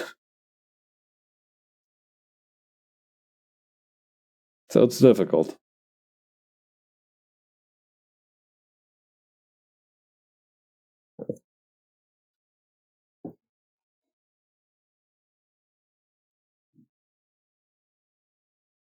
Okay, then over here.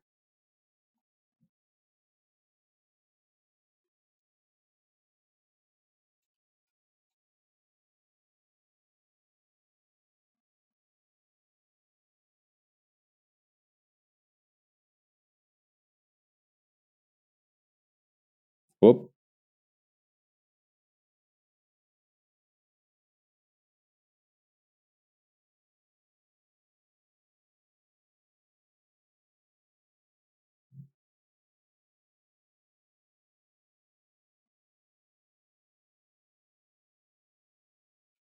I think one of the things I want to do this summer is I want to just hop on a bus to a part of the city that I've never been before and just get lost for a while.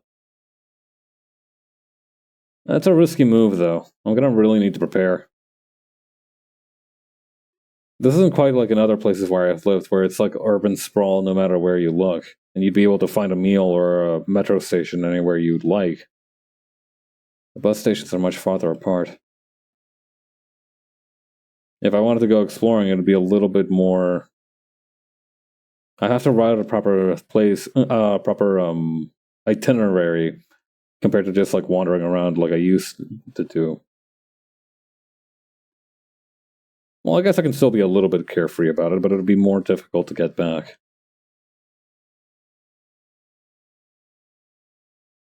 And I refuse to get Ubers or nothing, so that puts me in a pretty tight bind as well.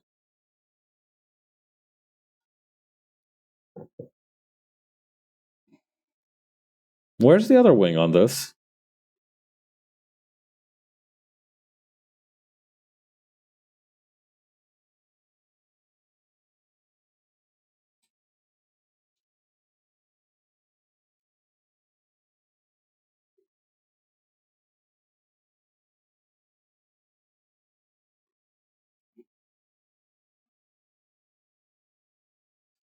There we go. It was a quick fix.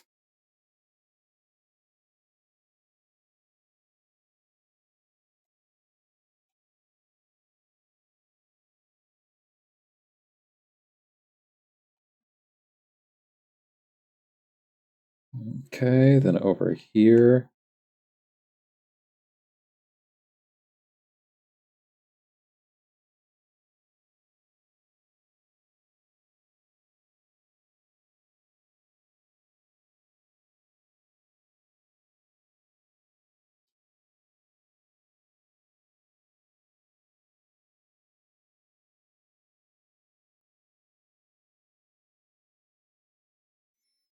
And maybe we can move this up a little bit.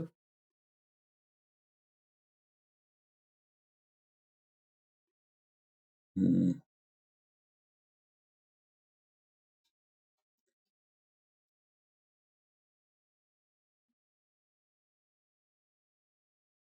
In terms of my plans for tomorrow, I do think I'm going to head into the office properly. There's a few things I want to clarify, and, well, if it turns out that there's nothing to do after all, I might as well just go home.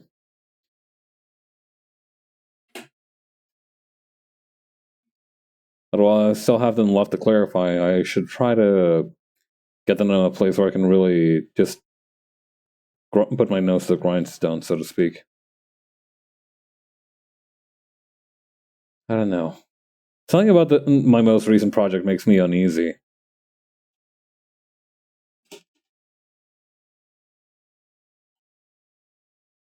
Even though I just got assigned to it. Something about it seems off.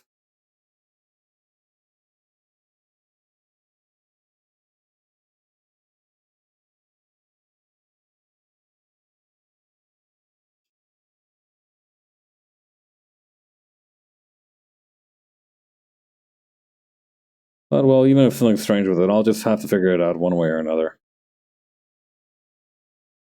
But like I said, well, if it's still during the early stages, I'd like to like get a few things done before it all really hits the fan.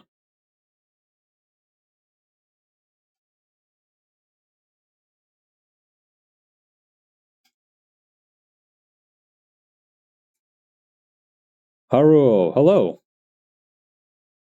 That's a funny emote.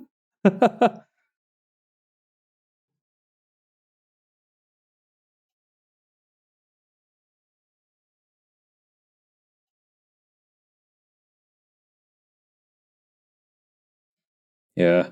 It's a good thing I didn't have many plans to change my emotes before or after this, because I found out that people still have access to the old emotes, but I can't change them now. There's no way to change those from my end. I'd like have to get Twitch support on the case, and there's no way in hell they're letting me keep them.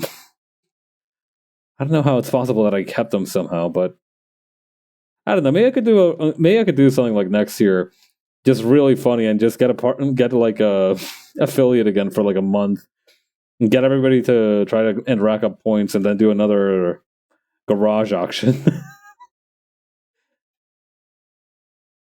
No, I'm pretty sure I'd make all kinds of people angry if I did that.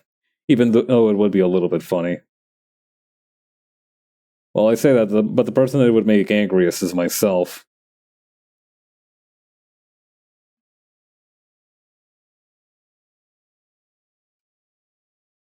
That leg feels a little bit too long for the perspective we're going for. Maybe I can shrink it down a little.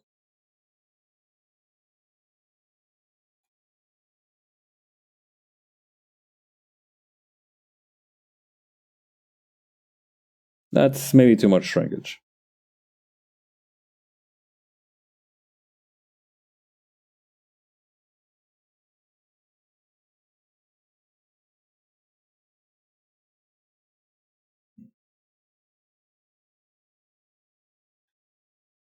I need to look at it from the bigger picture. That might help.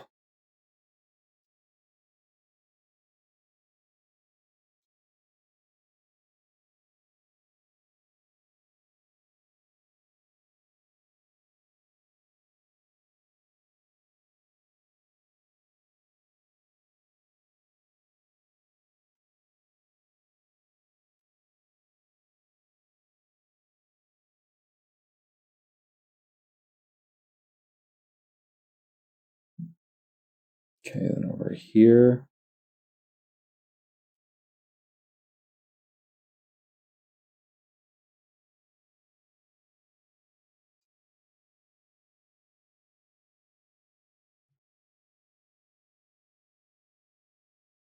Come on, but there we go.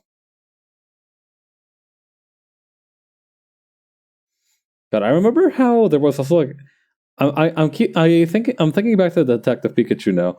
Wasn't there like a whole like tie-in game for that?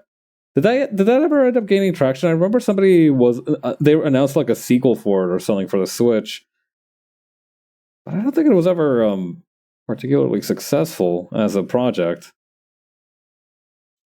I don't know. Maybe the market just wasn't ready for it.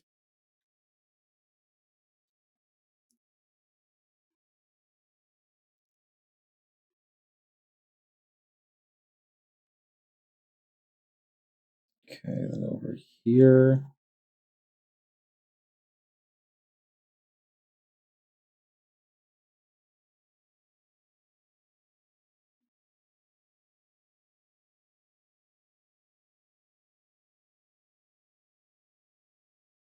Okay.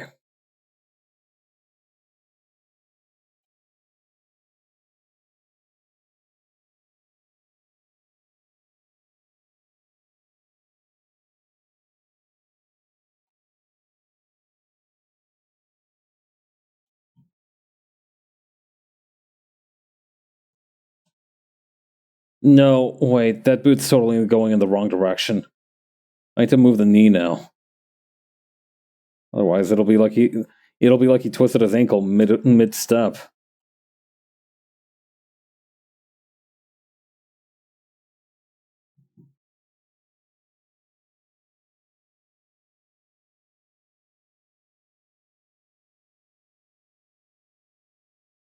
I think we're gonna have to redraw the boot.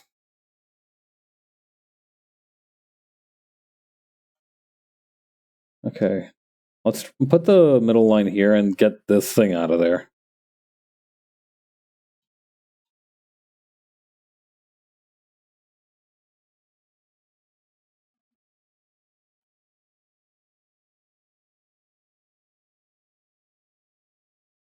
Okay.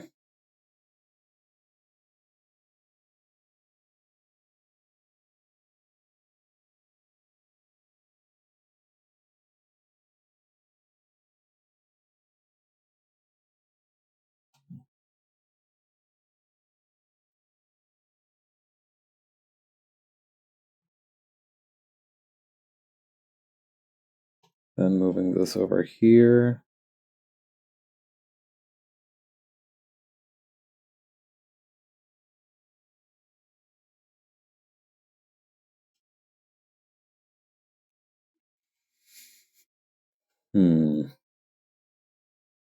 Maybe it needs a little bit more work in some areas. Although that should be fine. I don't think it should be that bad, at least.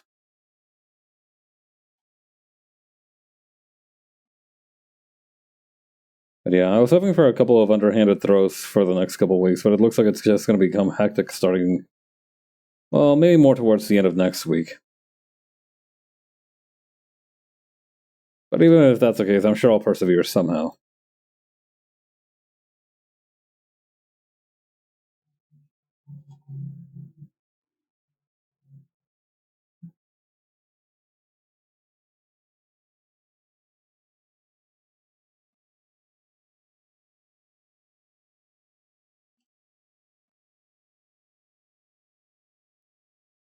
Kind of want to make his top half bigger. Maybe just the arm here?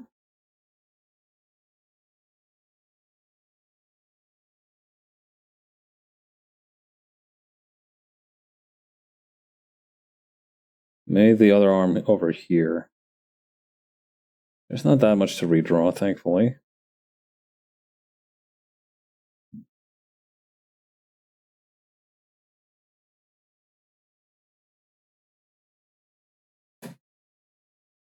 Let's try this.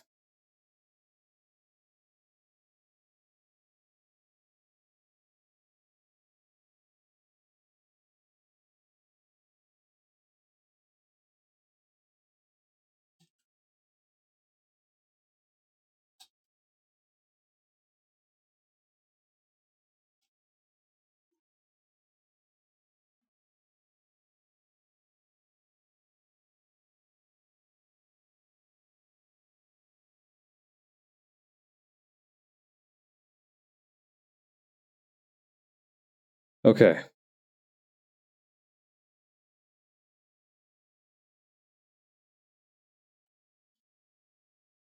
No, that still feels... Ugh. Something about this is really pissing me off. Erase this part here, and I need to restore this part here. Maybe it's that... Oh, hang on. I think I got it.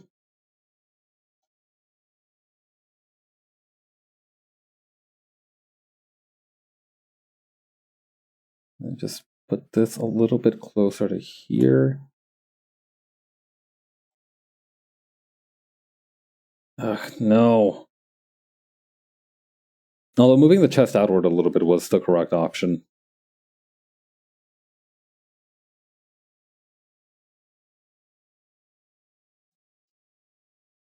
Still, something about this really bugs. Maybe if I flip around the canvas, it'll give me the right answer. Okay, I think I understand what I need to do. Alright, just grab this. And...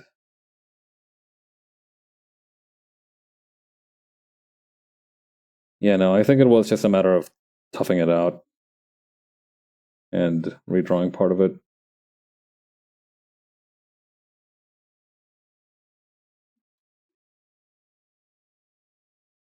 Whoops. Try that again. That's a little better.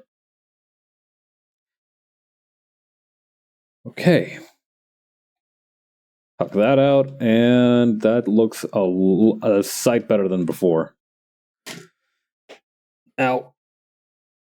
Crunchy wrists. Okay. Let's see here. Gonna need one more vector layer here. And that would be for the middle part here.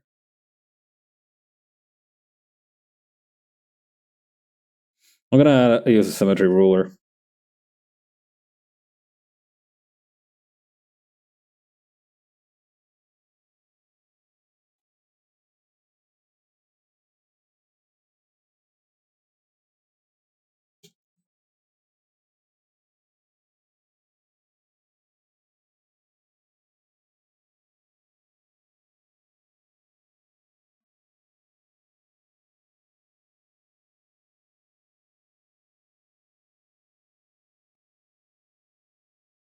If I curve the panel a little bit.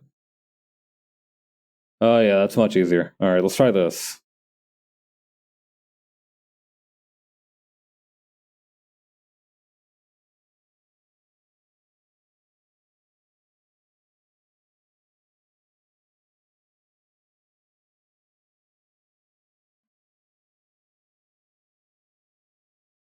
Come on, bud. Come on, bud. There we go.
I really need to be drawing straighter lines here. I can't keep living like this. I mean, just look at this. All right, come on. Let's try and... There we go.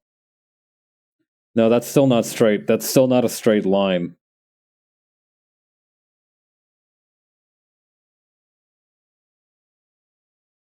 Now that's a straight line.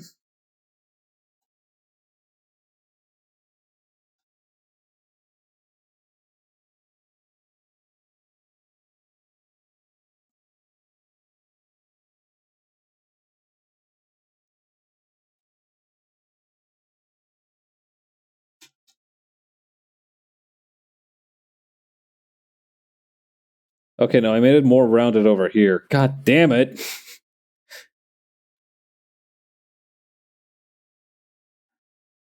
You're gonna be so whimsical. At least be consistent.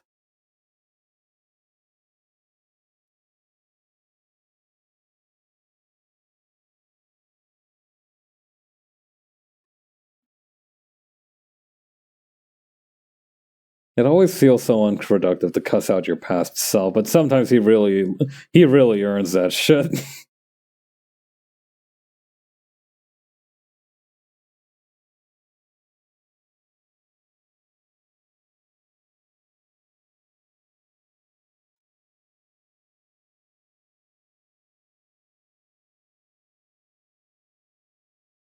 Okay. No, that's not gonna work. Needs to be like clean shot. Maybe I can just grab these two, copy, and then lower them. Nope, that's not gonna work either. Cool. Awesome.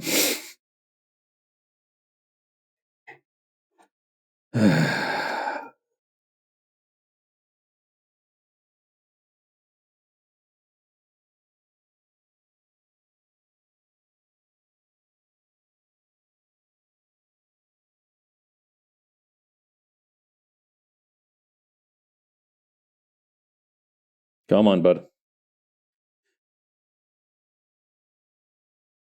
There needs to be some easy way that I can make this curve. Wait, there it is. It's crazy how I almost always get it first try after changing perspective.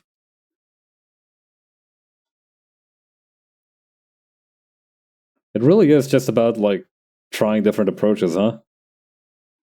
Crazy stuff.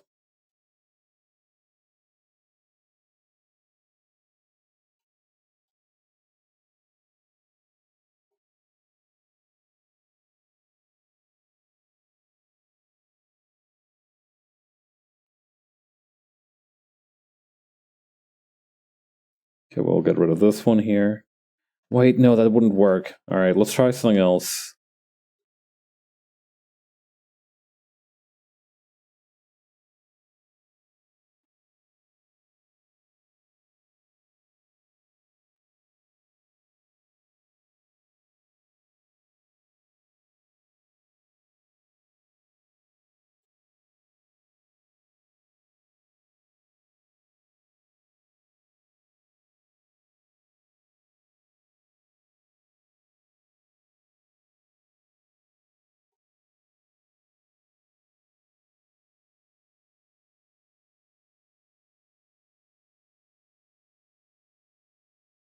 Just the slightest little divot there to show that it changes directions. Okay, then we can just erase it on this side. Bada bing, bada boom. You're out of here.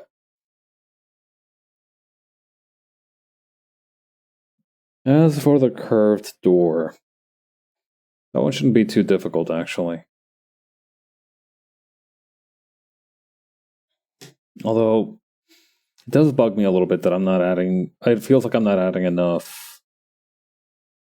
Alright, no. For the time being, let's turn off the ruler so we can work in peace. And then we can worry about this air conditioner looking box.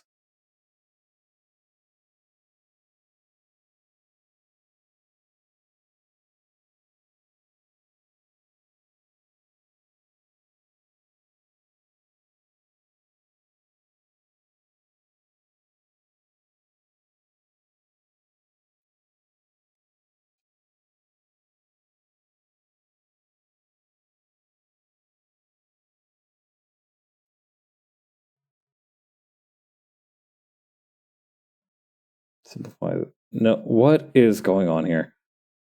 What it... Huh? Oh, I see. Okay. Hold on, I know how to fix this.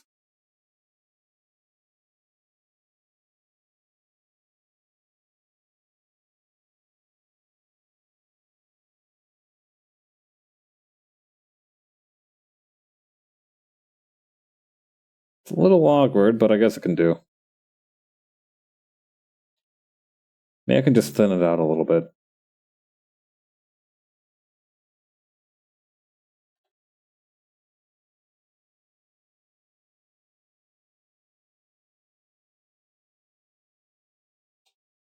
Did I give it a window in the...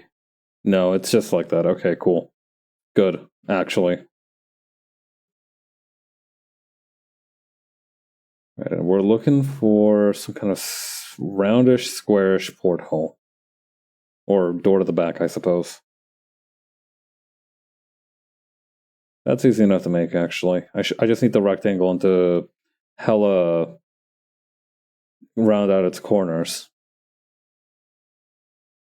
There, precisely like that. Well, maybe I can round it out a little more. Become oblong.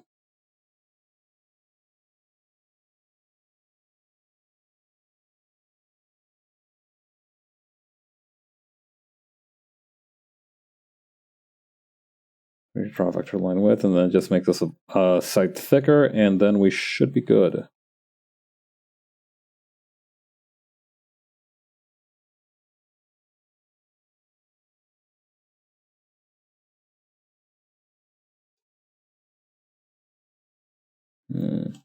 I guess that would make it appear on this other panel.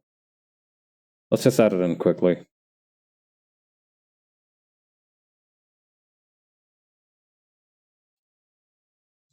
Yeah, I made it like a submarine door submarine cabin door.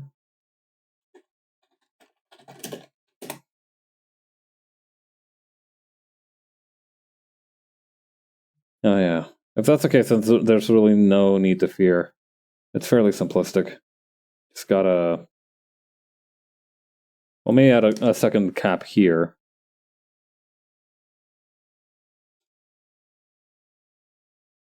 Thank you, Detective Pikachu. That'll be quite enough.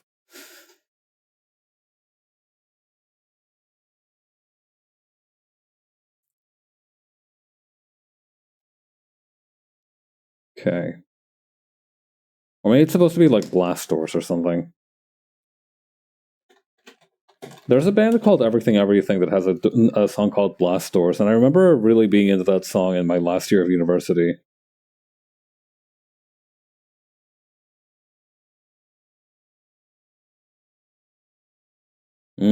Okay, so that's how it is.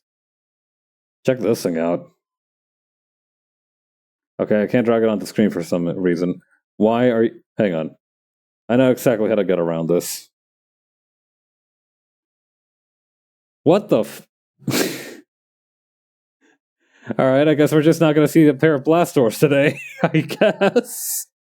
Cool. Normal. Strange. Certainly. It's strange though. I don't feel as frustrated with this page as I felt with like page 12. We're also going to need to like do a third stream of this one because obviously we haven't finished the page just yet. But it's strange. I don't feel quite as frustrated as I did with like other pages where it took a while. Maybe it's because like I'm spending more time on individual panels, so it just feels less wretched. Not to mention, whatever work I accomplish here, I'll probably be able to leverage in the future. If I look at it that way, I'm not angry about it at all.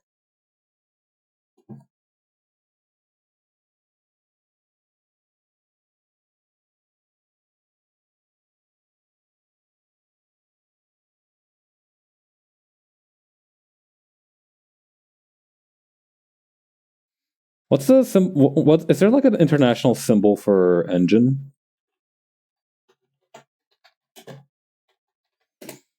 Usually I just see it in check engine.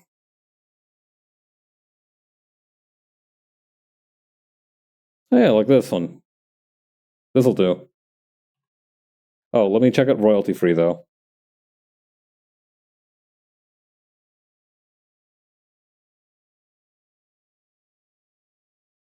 Feels a little silly to have the car engine symbol be in a space opera, but what can you do?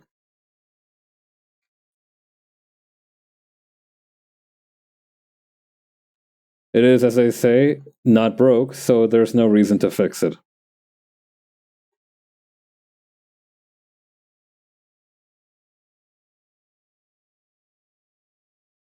I don't know. To me, it's always made more sense to have more emphasis on like pictographical languages in like futuristic multicultural society things. Mainly because not everybody's going to be able to speak the same language, but most people can understand like certain symbols, right?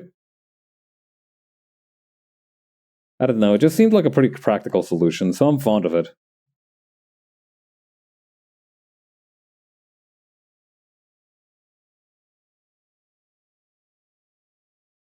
Okay, and then over here, just at the very bottom, we can have Hawk's gun.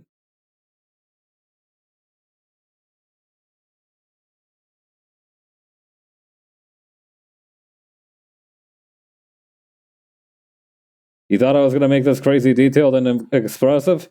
Hell no! You are 4 rectangles taped together. Good day, sir. That might be too small. That's definitely too small. I was like, all right, I'm gonna make this tiny as hell because the last couple times I tried to draw it, I made it way too big. Now it's like way too small. Like that's what is this? A gun for Lego ants?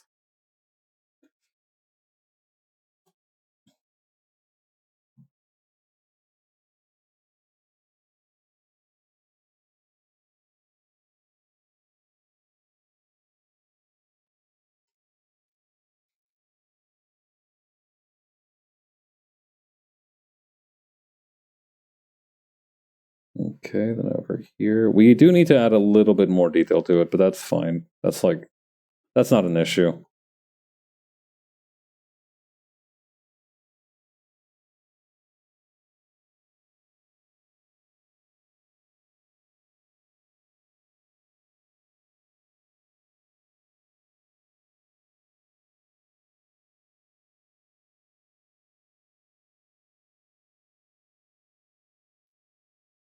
Okay, then reduce the width of these.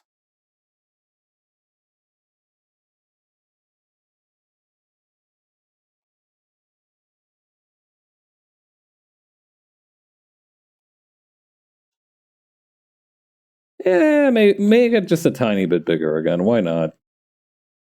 As an indulgence, as a treat, we may make it a little bigger once again.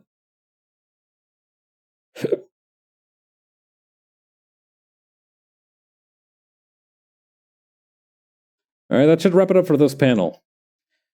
Hopefully we'll be able to reuse most of these assets once we go back to page 15, but in the meantime, I think I'm going to call it here. Alright, everyone. Have a good night. I will see you all tomorrow. I don't know if we're rating anybody. I'm still talking and we're at the ending screen. I'm at the ending screen and I'm still talking. Is there anybody to raid? Oh, V's playing Strive. Alright, we'll go say hi to V. Alright, catch you later, everyone. Bye.